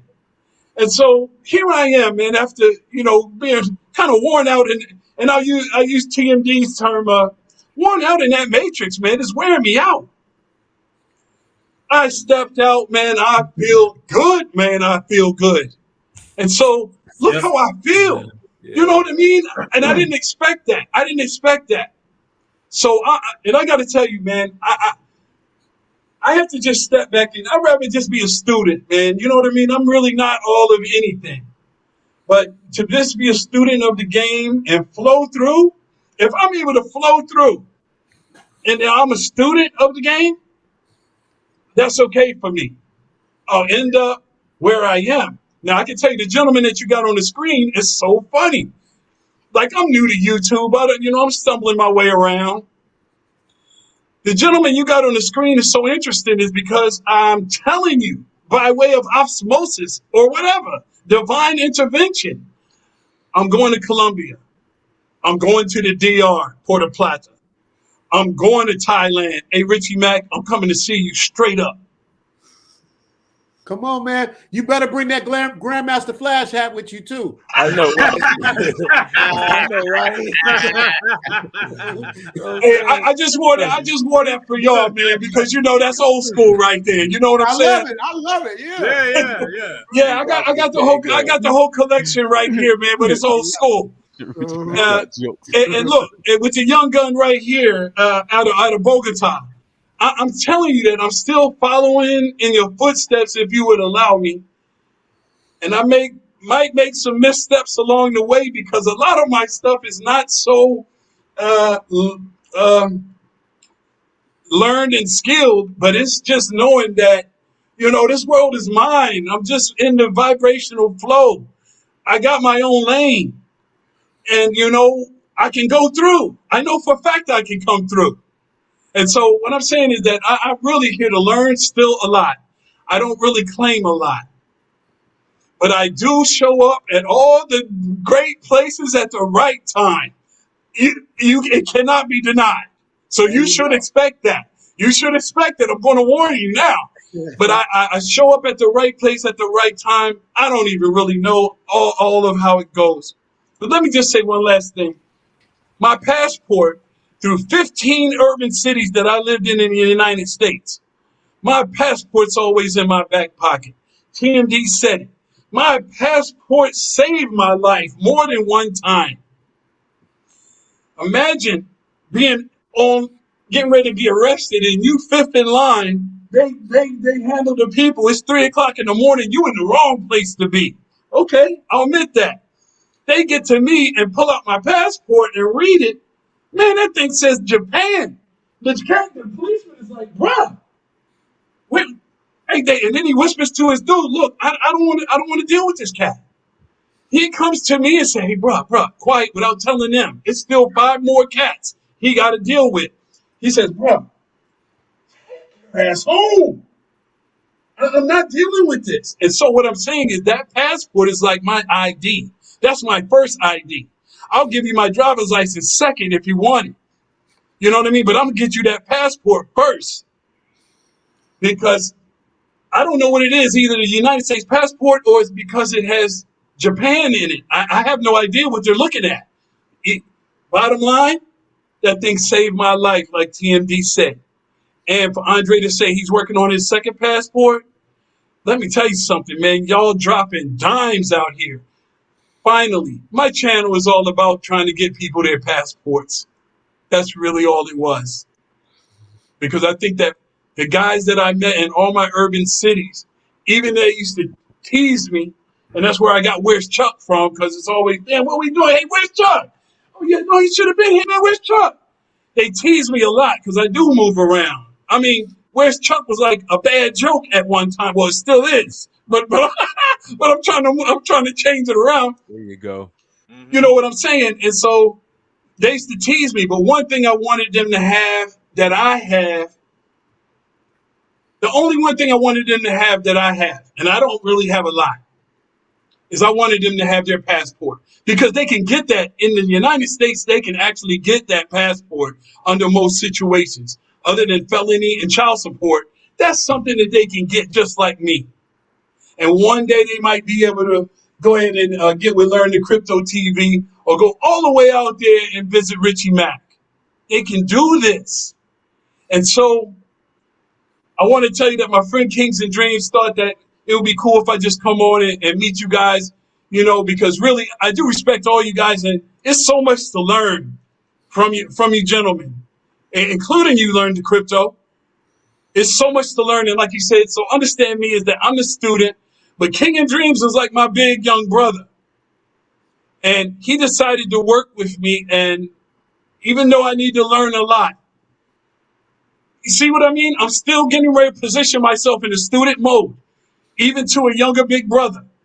I know I'm going to learn a lot from him. He is very, very smart with a great vision. And he had the vision enough to bring y'all on here tonight so everybody can see the leaders of the pack, man. And y'all have just a lot to offer, a lot to learn. And I'm working on my Spanish. You know what I mean? There you go. And you stole the Fonz's title. The Fonz has always been the old man on the block. You have taken the title. Fonz is now little brother man. And I was gonna be real careful about that. You know what I mean? We can share, brother. It's all good. But let me say, Yeah. Hey, hold your title though, because the other thing is that I'm a young 63-year-old, so don't you know, we don't have to change no titles, okay? You know what I mean? And also, I've met a whole lot of cool people on the YouTube platform. Don't y'all think that that's one very hella technologies for them to have this YouTube platform? It is outstanding. It is outstanding. I've learned a lot. I thank you, Kings. Hey, let me just interject 1 minute because I gotta get home. Y'all know I'm doing the family thing now, but I just wanted to chime in on what with brother Where's Chuck talking about. I'm gonna tell you, man. Listen, this journey, Big boss. What's up, big boss? This journey of becoming an expat is not a one size fits all. So even though we are telling you and sharing our experiences and trying to kick some gems to you, you have to walk that path alone. You can't follow what I do. You can't follow what Richie Mack do. You can't follow what Where Chuck do. You can't follow with the Crypto Kings. You can't follow with Andre. You can't follow it. Now you can follow our path and watch us as we move, and then learn what to do, what not to do, and all that. But it's not a one size fits all. And I'm gonna tell you, the only person I compete with every day is the cat I look at in the mirror. And so don't think that you have to compete with anyone. Find your own lane, find your own niche, and I promise you, it'll all work out and you'll be good. That's all you gotta do. Find your own lane, find your own niche, and it's gonna work out for you because it's not a one size fits all. And whenever you start trying to squeeze in somebody else's lane, I'm telling you, man, it's like swimming uphill. Don't do it. Don't do it. It's easier to swim down the mountain. I'm telling you, than swim up. You know, just find your own lane, find your own niche. Gentlemen, I appreciate being with you. I got to go kiss the most beautiful girl in the world good night. What I do every night. I appreciate, man, Kings of Dreams. You let me be on your channel, man, be a part of this panel, be a part of your platform. I thank you so much. And Richie Mack, we definitely going to be talking because we definitely hooking up that trip next year. We're doing Zoom to Thailand. So if anybody want to come to Thailand, man, we're gonna get together. We're gonna travel with some like-minded brothers, and that's what we're doing.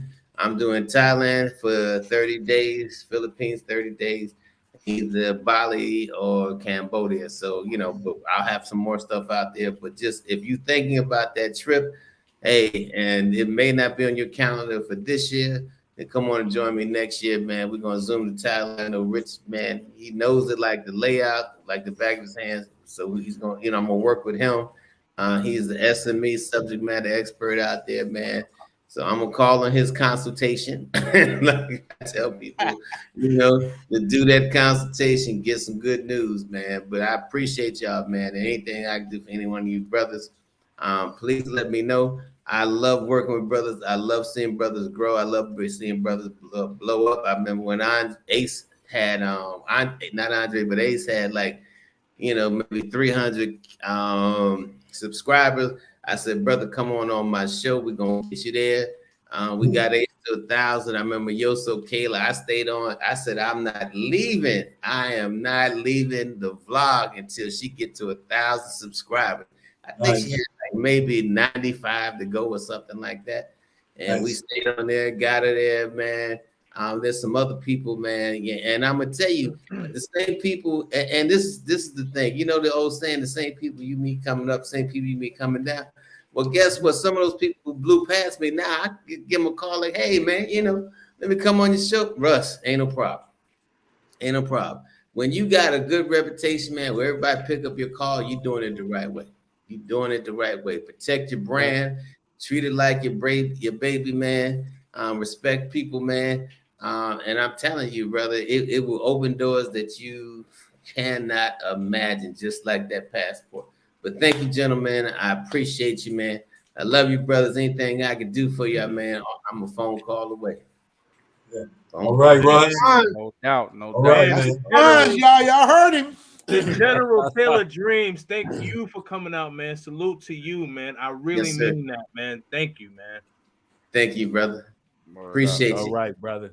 Yeah, appreciate you, man. Took that. Make sure you slide out that side crib. Make sure you slide out the side.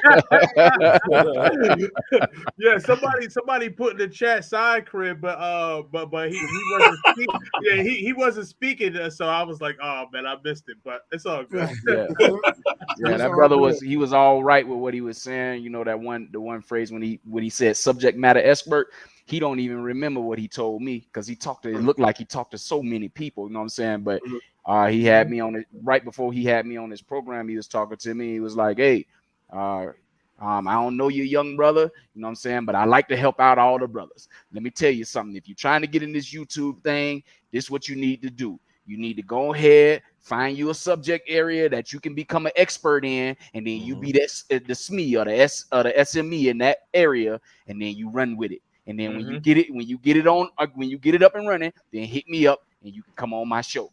And that's exactly what he did. He followed through on his word. So you can go check out Tailor Made Dream. Matter of fact, I think this had to be October or November 2020. That's when I was on his show. He let me come on the live for the first time, talking about all this crypto stuff, knowledge that I know, trying to impart it to our people. You know what I'm saying? So Russ, he a real deal with it. You know what I'm saying? I don't even know if this brother remember him telling me this. You know what I'm saying? I remember him telling me though. You know what I'm saying? Right.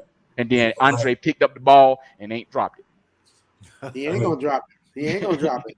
That's the coach. Andre is the coach. He gonna put you in the game or he gonna put you on the bench. That's the good one.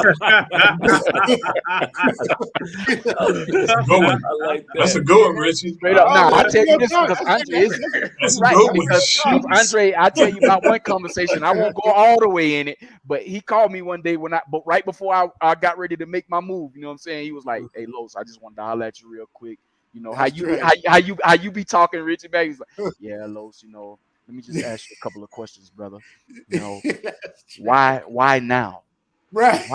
Why this situation? Right. Why you wanted? Is this gonna be? Did you think through this all the way? That's right. Did you? I mean, do you understand the situation that you're putting yourself in? You know, you don't have to do that, Carlos. Right. You don't have to do that. You know, think about it like this. You know, you ever considered doing it like that? I'm giving y'all the phrases that he started off the subject with. You know what I'm saying? And this is how he was talking to me. And when I got off the phone, I felt the way. I was like, damn, he really came at me like for real. But I listened to him the other day on one of his show, and I was like, well, damn, the way he did. That's how he it wasn't that malicious. I didn't even know somebody came at him like that. I didn't even know. Oh, his first lady. Oh yeah, Andre. No doubt. Yeah, so my point is all these brothers, you know what I'm saying, they give good advice, you know what I'm saying, for those of who are following in a similar path, man. So you would be a fool not to listen, you know what I'm saying? Because I was a fool in the situation I'm currently in, because the apartment I'm in now, I didn't even think to reach out to Dre to try to get it. I was just telling this the other day, you know what I'm saying? I had 2 other apartments lined up, but I left and went back to the States to handle some business. When I came back, both of the apartments was gone. But had I picked up the phone and called Dre, I would have been pre-warned about, you need to go ahead and pay for that apartment now, because when you come back, it ain't gonna be there. You know what I'm saying? Because he had that same experience. And here I am, damn near on the street, you know what I'm saying? Because I'm looking for an apartment. Everything eventually worked out. But my point is had I called him first, I would have never been in that scenario, because I would have paid for the one that I really wanted before I even left and went to the United States. But I didn't pick up the phone and call, much like how TMD was just talking about the dude who lost $6,000 instead of paying a $500 consult. I know he feels stupid. You know what I'm saying? Right. So, you know, y'all in the chat, y'all know what I'm saying? If you're thinking about it, man, it's people out here that can help you steer you in the right direction. And absolutely. I still pay for consultation. I'm looking at Andrea, because, you know, I call Dre the coach, but Dre is Andre your coach? Because who coaches the coach? That's what you know what? We coach each other, because it's crazy, man. How much I call Andre the Colombian encyclopedia, because, man, if it's his history you need to know, she knows it. If you need to know where to get a visa, or like one brother reached out to Andrea for some liaison work. He was like, listen, I'm here in the States. My girl is in Cartagena. It's her birthday this up and coming Sunday. I need somebody to reach out to the floral in Cartagena to order the flowers for me. And Andrea was able to take care of that small fee, was able to take care of that for him on his behalf. So those are things that I appreciate about having Andrea, because she's such a business-minded woman at the same time, very caring, very ladylike, a great wife, but also at the end of the day, Andrea is about her business, to where I don't have to kind of like convince her about business, or baby, you should take advantage of this. Andrea has helped so many people here in Colombia, whether it be, like I said, translate this, or paperwork, or find out where lost money is, or all type of things. She's helped so many brothers from the States with. So if you're looking for somebody to even help you in regards to the little things that you can't do because you don't understand Spanish, or you may not think that lease or that contract is good, a lot of people reach out to Andre in regards to that as well. And so it's those little things that I appreciate. I think I was talking to somebody earlier about, if you're going to get a woman, here in Colombia, at least get somebody for me that works for me that was business minded, not because they're working, but they are creative. Some guys may have a woman that's business minded for the home. She knows how to make sure the home is this, that. You ain't got to worry about the bills getting paid because she knows how to go downtown, get that taken care of. You see what I'm saying? That's the cool, and that's what I probably pick up from Rich and L.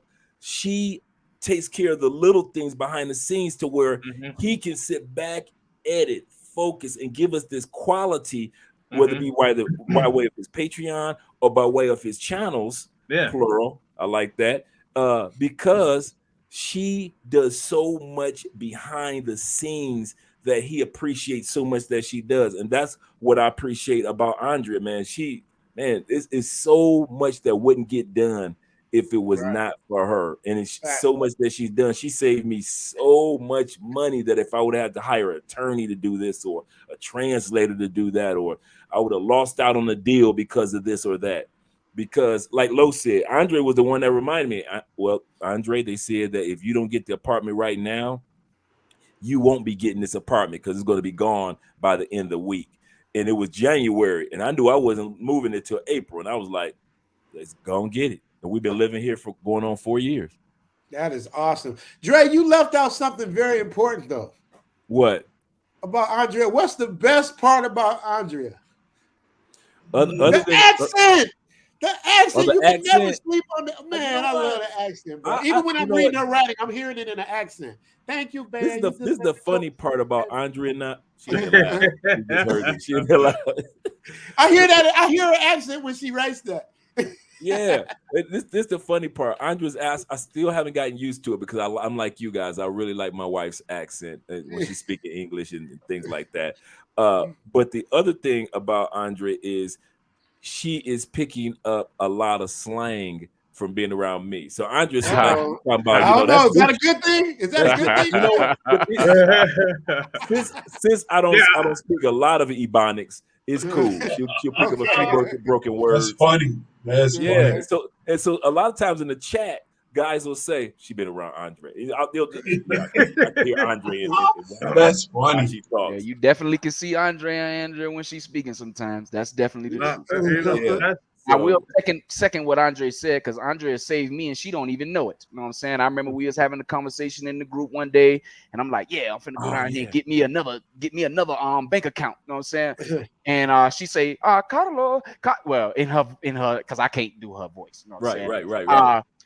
How many bank accounts do you have? I say I got 2. Well, you know, and I'm talking about 2 Colombian bank accounts. Still laughing. Yeah, I got Bank of Wait, Colombia. Dre, we gotta hear the accent. Sorry to cut you off. I want to hear the accent. You gotta let them know. But go ahead, well, Andre, if you want to come on the show, you can come on. I mean, it's King of Dreams show, of course, but no, it's all good. But if you want to come on, if you want to get your girlfriend moment in, representing the ladies, you can come on to live.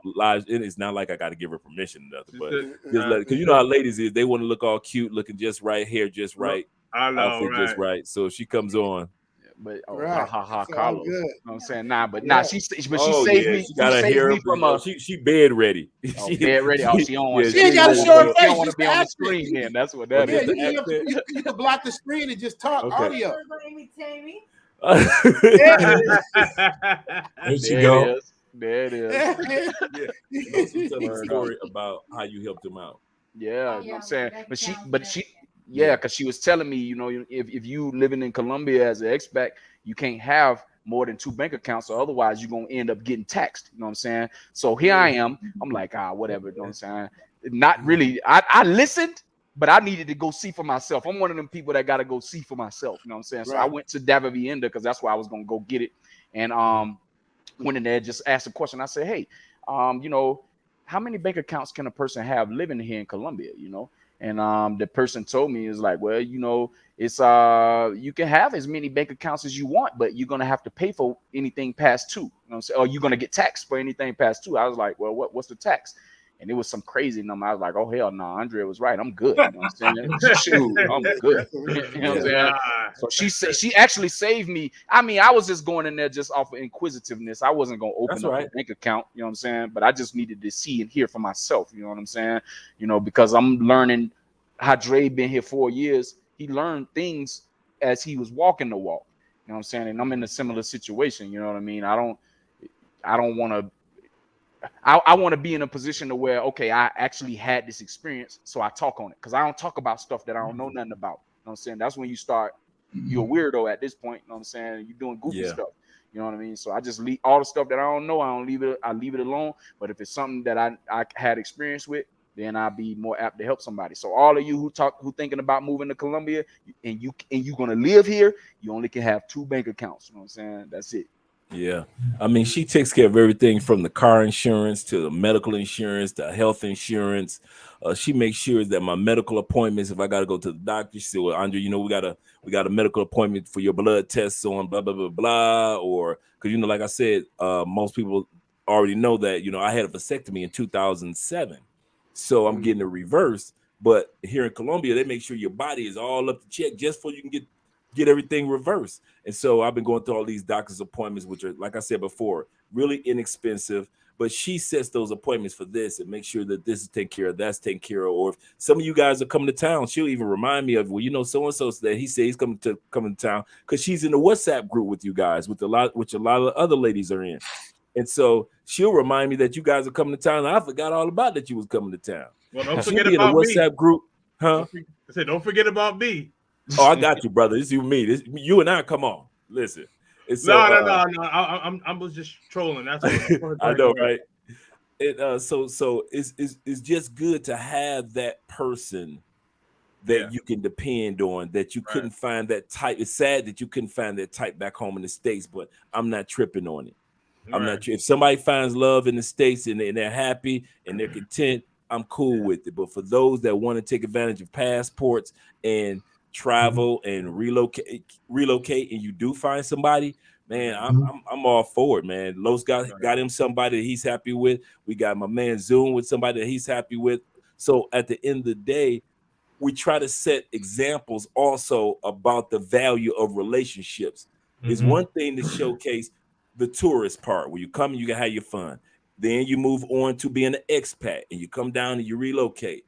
And then another stage is relationships. You meet somebody special that can treat you special and give you that peace that you deserve to have. It really, I ain't gonna lie, I'm still getting used to Andrea bringing me a plate of food that tastes so good, so amazing. I'm still not used to that because I'm used to 40, 50 years of nobody bringing me no plates. Right. Yeah. I mean, you know, I'm not down there with you guys, but like when my lady in Medellin, like she hits me up every day. Did you eat? What do you know? Like what did you do today? Like, you know, checking on me. And then when I am there, because I was just there last month, you know, like I could just be like laying in my bed, and then she'll bring me a cup of water. You know, you look like you're thirsty, or you look like you're hungry, or whatever it is, and it's just like. Damn, like small things. Yeah, exactly. The small. Oh, you know what? Okay, yeah. And then like I get up in the morning. I you know, get in the shower. You know, the bed's made, room's clean. If I got like, you know, cups and stuff in the sink, dishes washed. Clothes. Like, all right, cool.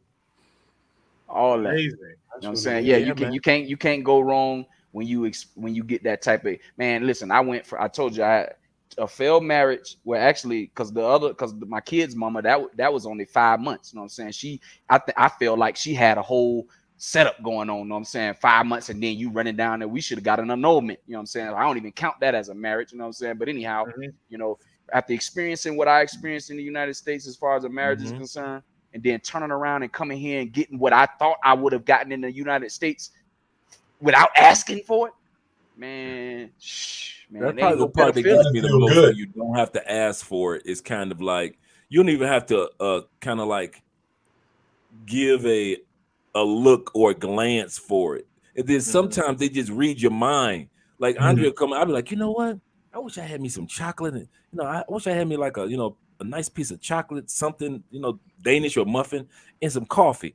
All of a sudden, and all of a sudden, 10 minutes later, Andre walking through the door. Guess what I just brought you? I got a muffin for you. I'm about to go make you some coffee real quick. I'll be right back. And I'm like, come on, man. You can't. How do you put a price on it that? happens all the time, dude. How do you put a price on that, Dre? Can you? I got a price. It's an easy price. $135 passport. You got $135. You can get this too. I paid $135 for this type of love. I'm definitely clipping that. I'm clipping that right there. Hey, I got to jump in real quick because Dre did that to me one time. He was talking.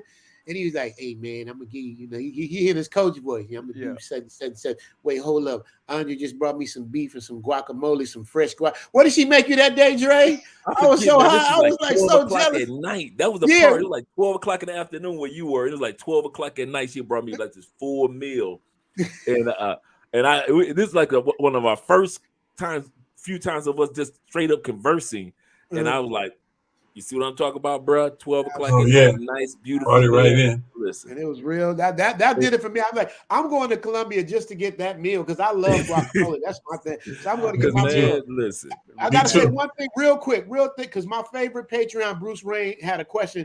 Kings of Dreams had him up. I gotta. Okay, hold on. Let me my Patreon because let me pull him back up again. Bruce Rain is that's my guy. So he said Navy's federal reimburses your ATM charges in overseas. I'm gonna let Coach Dre explain. All I know, I'm telling y'all what I know. Charles Schwab is the business. You get a Charles Schwab account, I know for sure they reimburse. Dre, you know anything about Navy Federal? Because I don't actually know about since I'm not a military brother. Shout out to all you military brothers. I wouldn't know. I do know. Charles Schwab get you your money back. Bank of America, if it's in other countries, gives you your money back. And BBV gives you your money back because they're international as well.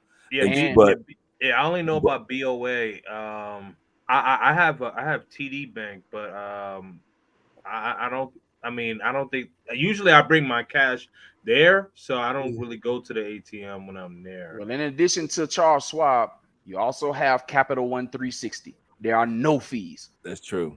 Really? Okay. 360. Okay, I didn't know that. That's a check. Yeah, I didn't know that. You can go get a checking account, open it up for $10. You know what I'm saying? Literally online, and you can use it out of the country, no fees. I have one too. Will they send it out of the country? Will they send your card? Nah, you got to get it in the United States. Okay. See, Charles Schwab will send you your card. They'll send you wherever it is. They got the best customer service that I've seen. I didn't know Bank of America did it because I got a Bank of America account, but I never tried to use the. Yeah, that Bank of America in Mexico right here, they give us a place to go to Socia. They give us a place where we can go where they will eliminate the fees down to pennies. But indeed, you will pay that international fee on BOA if it's not at the specific partnership that they have identified. Now, the other thing is that I have the Navy Federal as my other account, but I never knew that they waive fees right there. I never knew that. I got to check that out right there tomorrow. I didn't know that. Check it out and confirm and get back so we'll know for sure. Okay. Because Okay. that'd be an awesome assignment. Yeah. Hey, Zoom, you talk about that on your channel too, Chuck. You should talk about that. Yeah, you should. Zoom, your man had another question. Can anybody co-sign? He's talking about co-sign his question about Navy. Okay. Is that what you're saying, Bruce? Trust me, Bruce will write back. He'll make it clear. Bruce is not shy with that typewriter. Hit it, Bruce. Go ahead. He's been typing, man. And one other question, Kings. I'm gonna bring a few dollars down there with me as I come to Medellin in 10 days. But I'm gonna have to pick up my retirement check, which comes to my account, and I was going to ask you, do you have a place where I can do that ATM transaction to pull some money off of that Bank of America account once I'm in Medellin? Yeah, the best ATMs for you to be able to go pull the money out for low transaction fees is going to be Davivienda and BBVA. Yes, Davivienda and BBVA. You go to any yes, one of I got those, you. 1, 2, 3. You're gonna get charged a fee, but it's gonna be minimal as opposed to you going to Bank of Colombia, Bank of Bogota, Banco Popular, Red Envy. Man, they got so many dang on banks here in Colombia, man. They do. Okay. I appreciate that. I really appreciate that. Thanks so much. Yeah, shout out to Tech Show. Tech Show says he recommends Charles Sharp as well. Tech Show, you better come see me on Sunday. Oh, it's money for you. Sunday for you guys, money for me. I want all you guys to come. Please come to my channel, Richie Mac Live, man. We just do a party, man. It's just love. People just together, just talking, having stuff, shooting the shit, giving out information, kind of like what we're doing now, man. I love the support. And that's why I'm telling you, King of Dreams, when you were talking about the love and supporting people on your channel, that feeling of just having everybody there supporting you and just being there and positivity. And doesn't it feel good, bro? It's just a good feeling. Man, absolutely. Like I'm gonna be hurting in the morning because I gotta start at like 6:30. But you know, it's all good. But like I'm right? Yeah, but my adrenaline is up because I'm so excited, and you know, like everybody's hitting me on the side, like, man, this is a great live, man. Everything I'm learning game and all that stuff, you know what I mean? So like it keeps me going. But you know, tomorrow I'm definitely going to bed early. Yeah, shout out to you, bro. You know what I'm saying? Yeah. You put this thing together, man. You really did. You know what I'm saying? I appreciate you even inviting me on here. You know what I mean? Me too. Me too. Thank you very much. Let me give King of Dreams his flowers, man. He worked so hard, man. This ain't something he just threw up. Like he been at me about this for a while. He been putting it together for a while. He knew what he wanted to do, how he wanted to do it, when he wanted to do it. He stayed on me. His questions are great.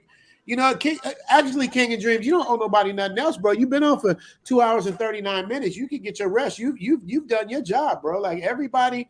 I mean, everybody's happy. All the information's been there. Unless you have any other questions, bro. You did an amazing job, bro. I'm very happy for you, man. Proud of you, man. You did your Thank you, man. I co-sign that for real. Thank you, man. Thank you, man. You know, I hope everybody in the chat, and I hope everybody who's watching this in the future, you know, enjoys this. You know, learn something from this, you know, and as I mentioned earlier, like even if you decide to stay in the States, or if you know, decide to pick up and say, you know what, I'm out tomorrow. But again, just listen to what these gentlemen have to say, like, you know, have a game plan or have some semblance of a game plan.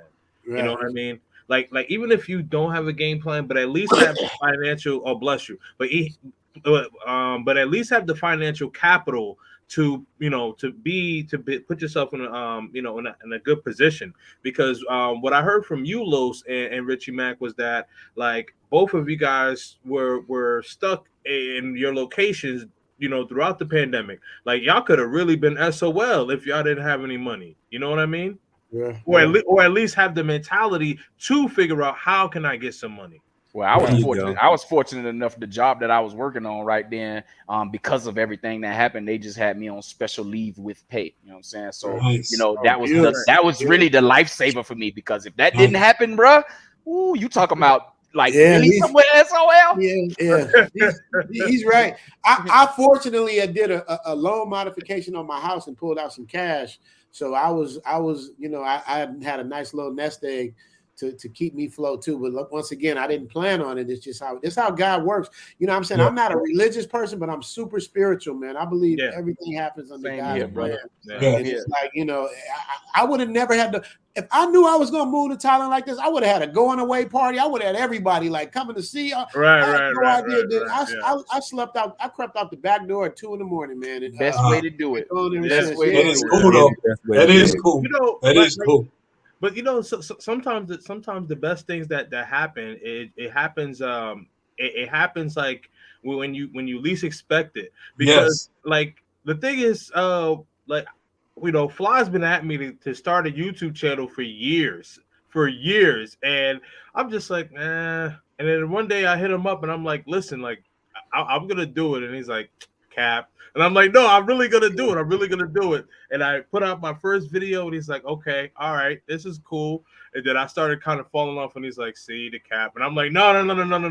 I'm going, and now I'm here. So and these brothers, it's definitely one of those things. Like, when you're focused, and you really want to do something and you're determined, but you may not necessarily know how you're gonna get there. But if you have the mental fortitude to really want to get there, you'll get there. Straight up. You're a hard worker, King. You're a hard worker, though. I mean, you put pressure on everybody. You're a hard worker, bro. You like Richie Mac. You like a TV star, because every time I turn on the YouTube, I can see you, bro. I'm serious, man. And you know, you didn't even hit me and say, "Hey, Chuck, I'm I'm gonna be on here. I was like, man, I just run into you anyway, like on the channel, you know.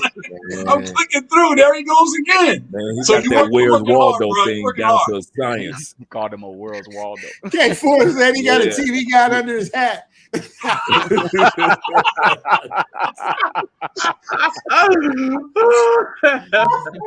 it's all good. It's all let me good. tell y'all my favorite. I gotta tell y'all my favorite. This is I don't care, man. You call me a stalker or whatever you want.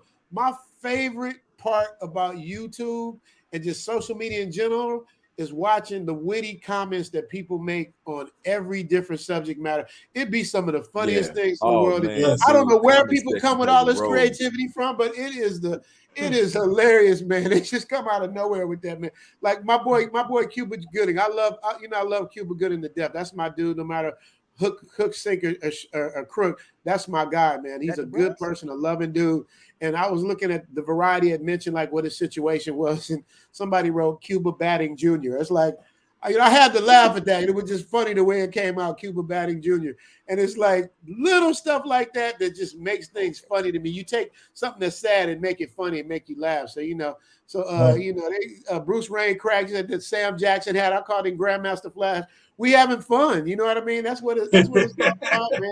You know what I mean? Hey, but that's funny though, Richie, because it was yesterday when I thought, man, I was thinking, hey, man, I might have to come up with a YouTube live TV guide. Okay, I actually said that. I was like, no, wait a minute, 4 o'clock, Richie Mac, 4 o'clock, Andre, 6 o'clock, all right, Crypto, 8 o'clock, Kings and Dreams, 9 o'clock. You know what I mean? I was thinking, man, I'll put that up there because you guys are showing up like TV, man. I guess that's what the medium, the platform was for, is to replace TV the way we used to look at it, and go ahead and find yourself some channels. You know what I'm saying? And so that was a nice joke, but it was almost It's almost reality. You know what I'm saying? It's funny that you say that because a lot of people think that I'm new to this space, but I had a channel called the Nappy Network that I started in like 2006. Dre was at 6 or 7 because I know you probably know. Yeah, I watched it. 2006 or 7. So I've been on YouTube. About 7. Oh, I didn't know that. 2007, yeah. But I didn't take it seriously. Oh man, dude. If y'all want to know Richie Mac, not this channel. Go to his original channel and watch them several videos, and Is that right? You will understand the connections that he had, because he's so humble. You don't realize who you kind of talking to. Wow. But when you go to that channel, you like, oh, I get it now. I'm gonna check it out. So that's what I like about Rich. He's very, very humble dude, man. Mm-hmm. He doesn't showcase. He's not a name dropper. When he sit back and say, I know these people, he's like I know these people. Like the one video with you at Nick Cannon's birthday party. What was the 30th? Damn, Dre, you. Yeah, it was Nick's 30th birthday. I'm like, who is this dude partying with Nick? I'm like, is that Rich? I'm like, oh, okay. Let me. Damn, I forgot about that video. That's funny. Yeah. But the point I was making is, cutting on what Chuck said. Thank you, Dre, for that compliment, by the way. But the point I was making is, before any of this, like I wanted to start my own television network. Mm-hmm. So that's why I got the name the Nappy Network. If you look at my YouTube channel, because I wanted to make my own network. So what Chuck was saying, it's like my plan, since Chuck brought it, I might as well put it out there now. My plan was to make a network. Like we have our own network. Oh, okay. This coming on this time. Kevin Samuels is prime time. The newer people come on this time and set up a lineup on one channel where everybody does something together. That's my long-term goal. Whether I can pull it off or not, I don't know. But if you can see, I had that vision back in 2007 to really like put on a network, because I was so frustrated being an actor, playing roles, saying shit we don't really say, and playing a gang member with a Pendleton on, with a a polo shirt. It was like nothing that Hollywood was doing was really hitting home with what Black people were doing. So it was like, I want to start my, because they just don't get it. It's just like music. Like the record labels don't get it. That's why all these independent labels made so much money, because they don't really understand what's going on. So it's like, so that was the goal and the get down. So that's why I'm aligning myself with the people that I think are good people, like-minded people, because eventually, I'm telling you, man, we stronger together. So everybody get off and do their thing. But like, you know, how can I lose when I got somebody like Dre coaching me? I'm telling you, like Dre, I literally ain't known Dre. Dre, how long has it been? 3 months? About 3 months, yeah. You know what I mean? And it's like I feel like I would go to war with Dre with anywhere that them long legs go and go salsa and some shit jump off. I'm gonna be right there with him because Dre is a solid dude. King of Dreams is a solid dude. The way I base my friendship is not as much how long I've known you. It's just the consistency of who you are as a human being. Mm-hmm. If I see that same person every day, just like earlier, Crypto said how Dre pulled him and had that conversation. I had the same conversation, Crypto. Coach gave me, that's why I named him the coach.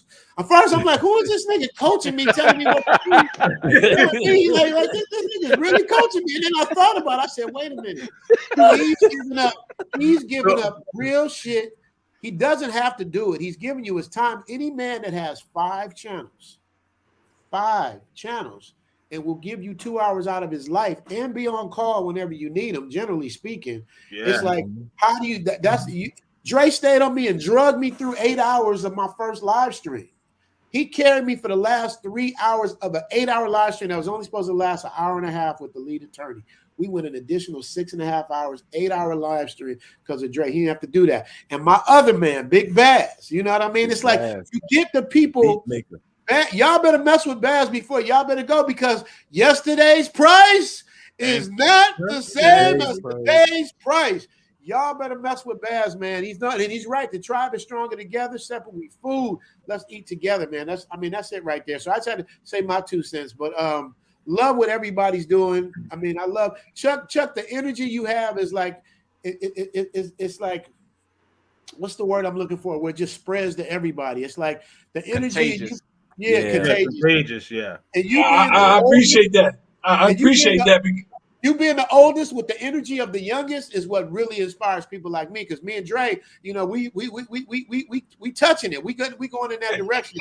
And to see you there and still having that energy is a beautiful thing, man. So you know what I mean. Learn Crypto, like he comes from my family, like anybody that knows, like all Black people originate from the South because of slavery, right? But Mississippi and Alabama, those are 2 places they really changed a lot. You know, I mean, come on, not really. I mean, not like they should, but it's So when you see a person that comes from Alabama, Mississippi, and is now living in Columbia, I went. Hold on, let me clear. I went to school in Alabama. I went to Troy State. I graduated from there, played college football, ran track, and all of that. I was born in Greenville, Mississippi. That's where I was born. But I was raised in Tampa, Florida. You know what I'm saying? Okay, well that's different then. But it's still close enough. Like, my mama had us back in Mississippi every summer. Them big old butterfly mosquitoes, man. I ain't with that, man. Come on. You know what I'm saying? My mom's from my mom's from Wesson. Oh, okay. And my god brother, my family, they're in Morton, Mississippi right now. So you more southern. You more southern Mississippi. Yeah. I mean, that's the real South. Yeah. Because my Greenville up there in the Delta, 2 hours south from Memphis. Oh, okay. Yeah, you could head towards Tennessee. Yeah. You see what I'm saying? Both my mama's side and daddy.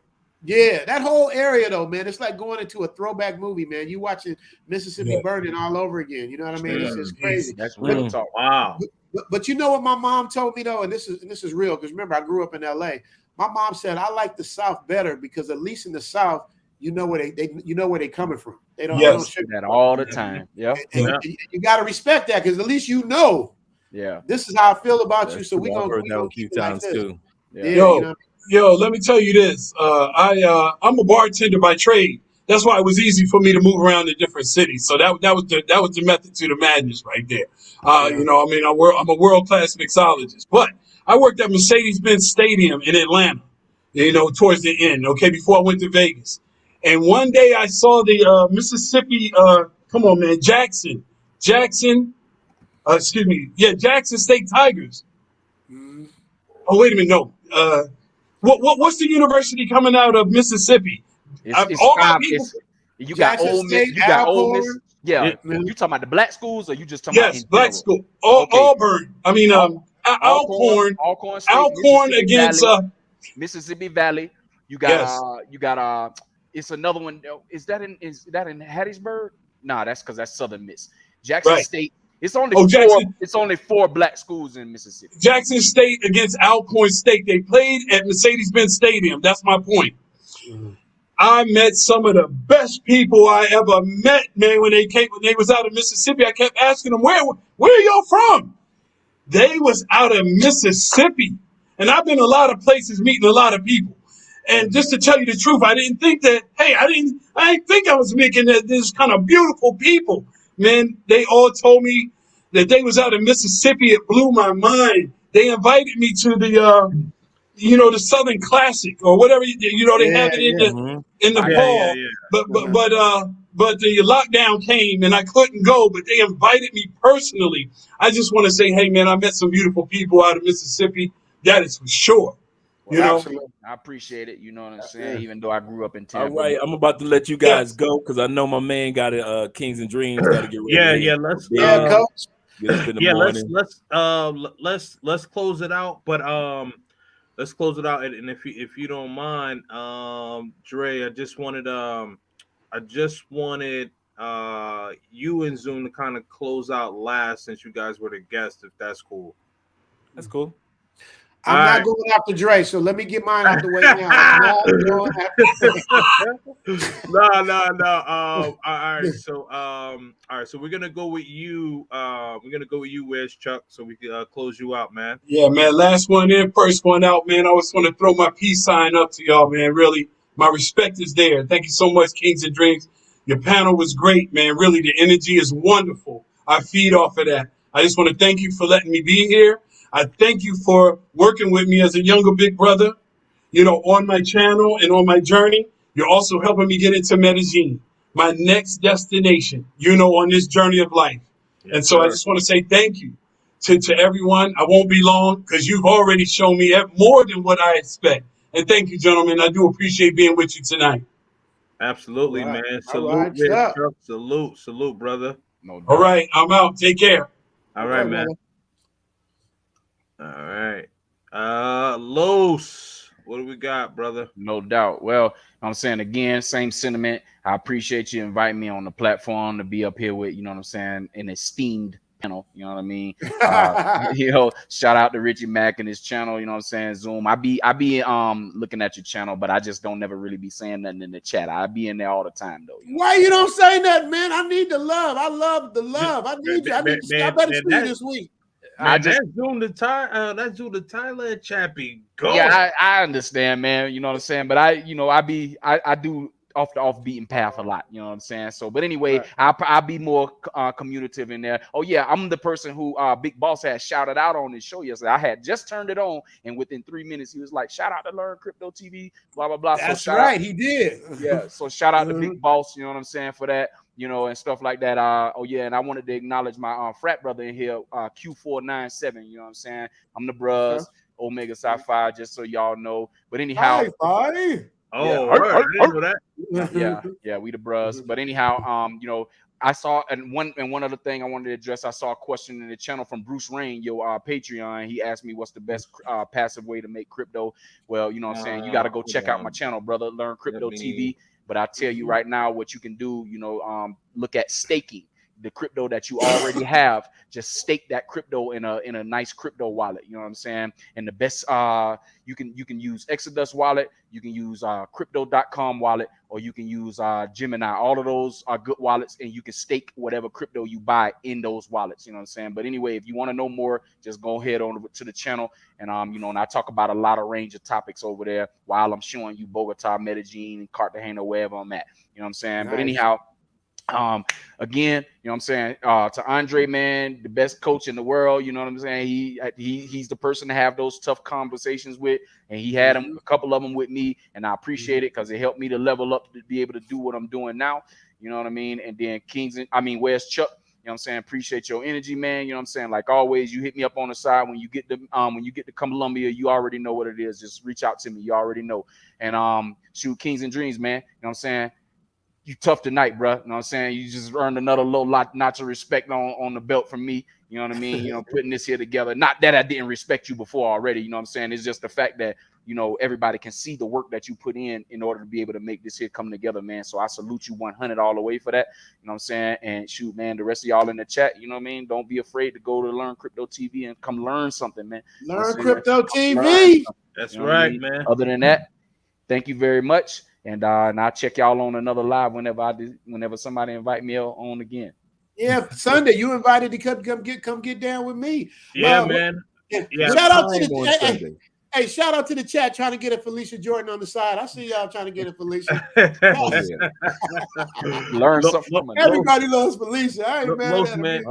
I appreciate that. You already know you my guy, bro. So you know, but I'm definitely gonna bring you on for a one-on-one interview, man. But definitely salute to you, man. Appreciate you coming on, man. For real, sure, man. You know, good night to you, brothers, man.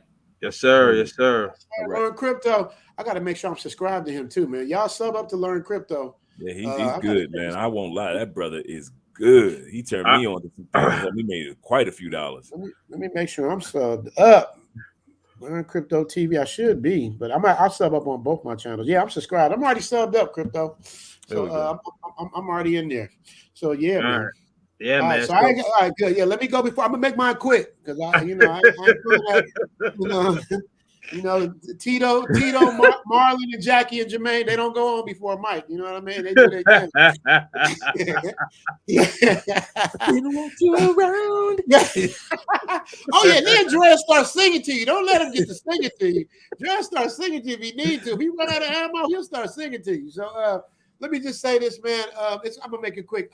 King of Dreams, once again, I've already said what I was going to say to you anyway. I'm just proud of you, so happy for you. Another brother coming up in the world. I know you said you started under FLYBOY, and what better person to learn from? You know what I mean? Like that dude he's a pioneer as far as I'm concerned in these YouTube streets, traveling, showing black men what it is. You're coming behind some great people. I see you doing big things. I'm just so happy to see where your questions were great. Your preparation was great. You kept everything moving, man. What more could you ask for, brother? Salute to you, man. What a great way to start off my birthday. So appreciate you, brother.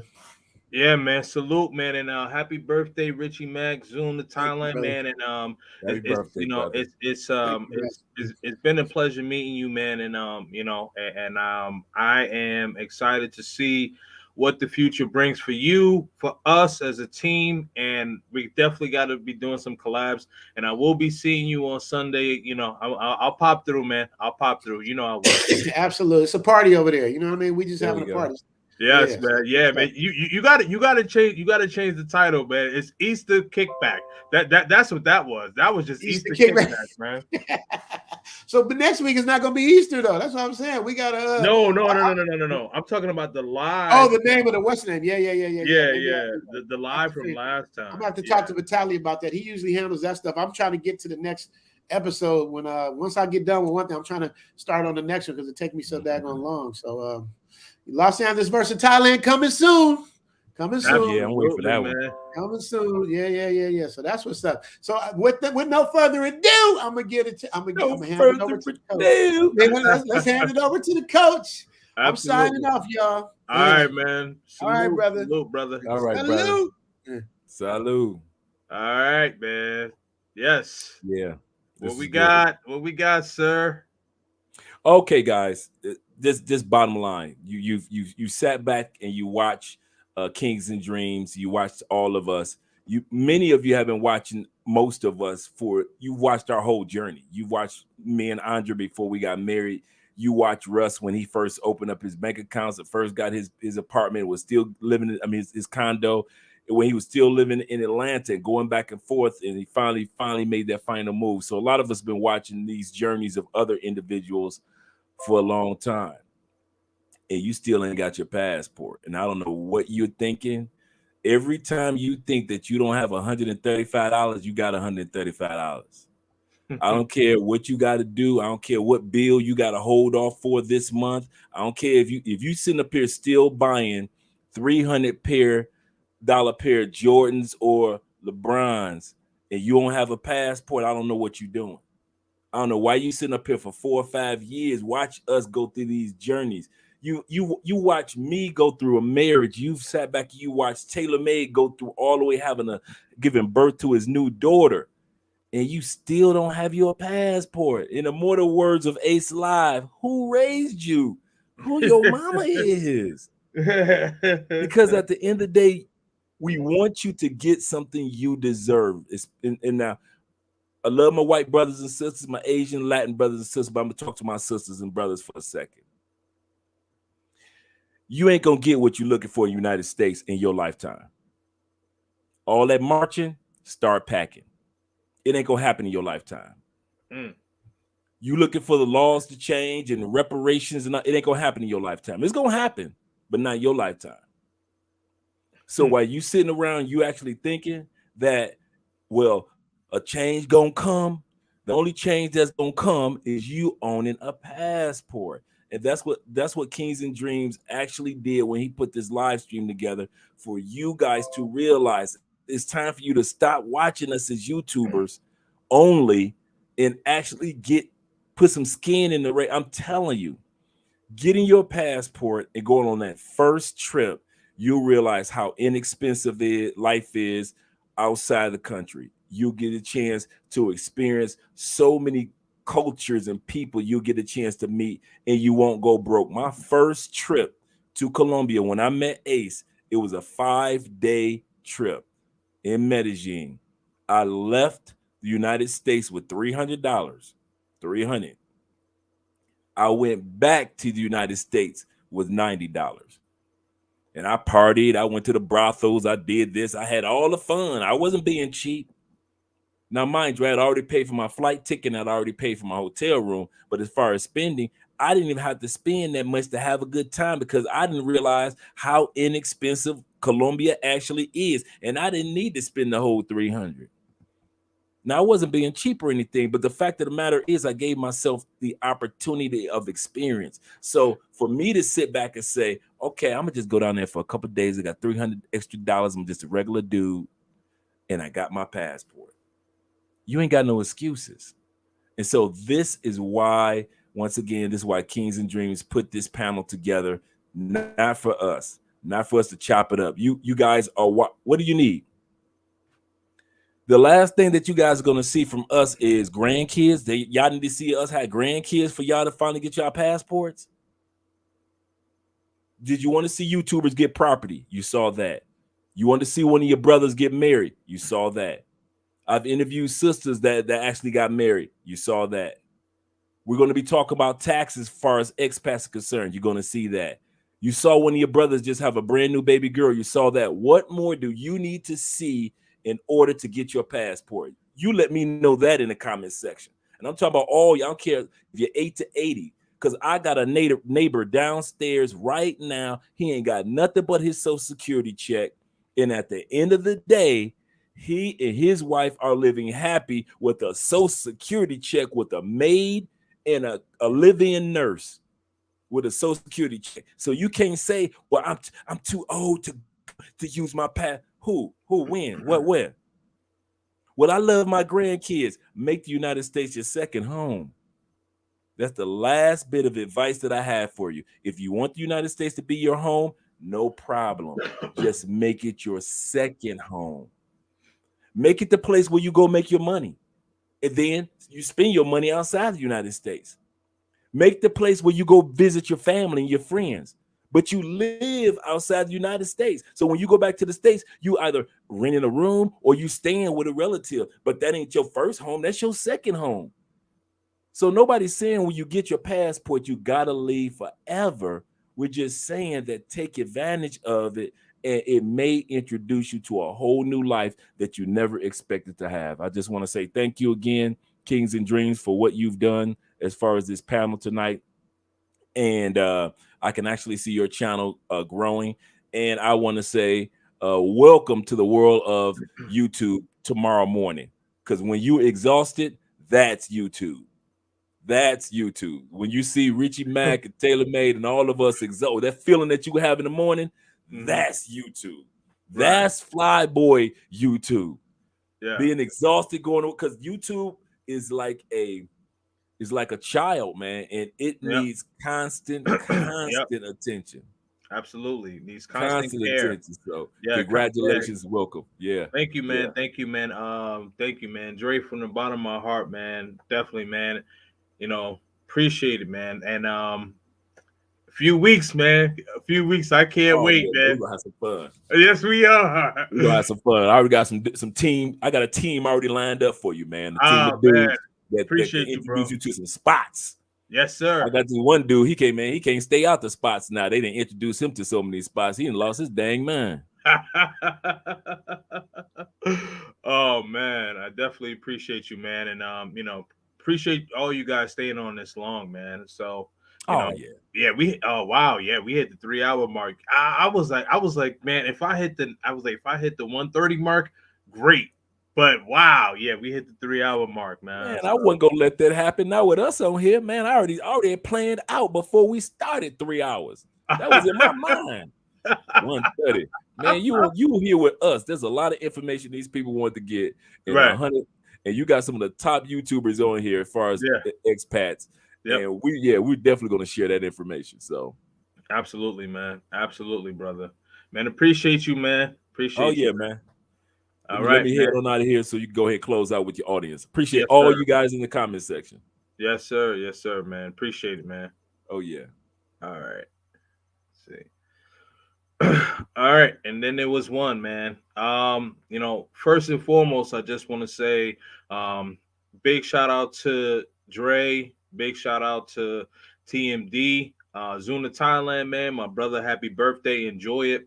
You know, these three brothers are very popular in YouTube, and I'm really just starting my channel. And they took the time to not only to come out and um me learn from them, but to teach the people that are in the chat and the people that are really going to be watching. So hopefully somebody can really take some information from what they said, because they said a lot. This is a long live stream, but what I would say is, man, like if you can't watch the whole thing, maybe watch 30 minutes here, 20 minutes there, or whatever the case is, but you need to watch the whole 3 hours, because I'm telling you, especially if you want to travel and you want to live outside the United States, you need to watch and listen to these brothers and subscribe to their channels, and definitely follow what they're saying, because they talked about financially, they talked about approaching women, they talked about resources, investing. I'm telling you, you want to listen to what they have to say. um, and then also, just to kind of wrap up my thoughts on what they all had to say, I would say this. The most important thing is, thinking about what you want to do, putting a plan together. Now, I know that what happened for, Zuna Thailand, and also, Learn Crypto, the like they didn't necessarily have a plan to move here, but it worked out for them. But as far as with TaylorMade and Andre Love crossing borders, they had a plan. They had a plan, and they executed that plan. And then also, the thing on their plan was that they have some financial capital. And I've traveled abroad, and the thing about it is that as a man, I will say this, especially as a man of color. Shout out to everybody, but as a man of color, we are not looked at differently. We actually are looked at as being exotic, as being appreciated. And this is why, like men who do travel, they love to see that, and they love to, they love the affirmation, and they love the love, and they love how we could walk down the street and not have to be looked at weird, or somebody crosses the street because of how we look, or how they think that we're gonna approach them, with things of that sort. So um your peace of mind. So I would say this, man: get your passport, just travel the world, even if you don't want to live outside the United States, but travel the world, man. Like, the world is bigger than the cities. And I know some people go to Miami and Vegas and Texas and all that, man. Listen, get outside of the United States, man, for real. that's the thing that I want to leave you guys with, man. And I appreciate everybody that came in the chat, man. Shout out to Big Balls who made the thumbnail. Shout out to Check and Effect. Shout out to Philly Dom. There's probably a couple of people that I'm missing, man. But I just want to say, oh, whoa, I can't forget this one. My moderator, Felicia Jordan. Man, you held it down tonight, man. Definitely appreciate you. Definitely appreciate you. This was great. So, salute to everybody, man. And the last thing I'll just say is, man, stay purposely purposeful, and I'm out. Thank you all. Appreciate you.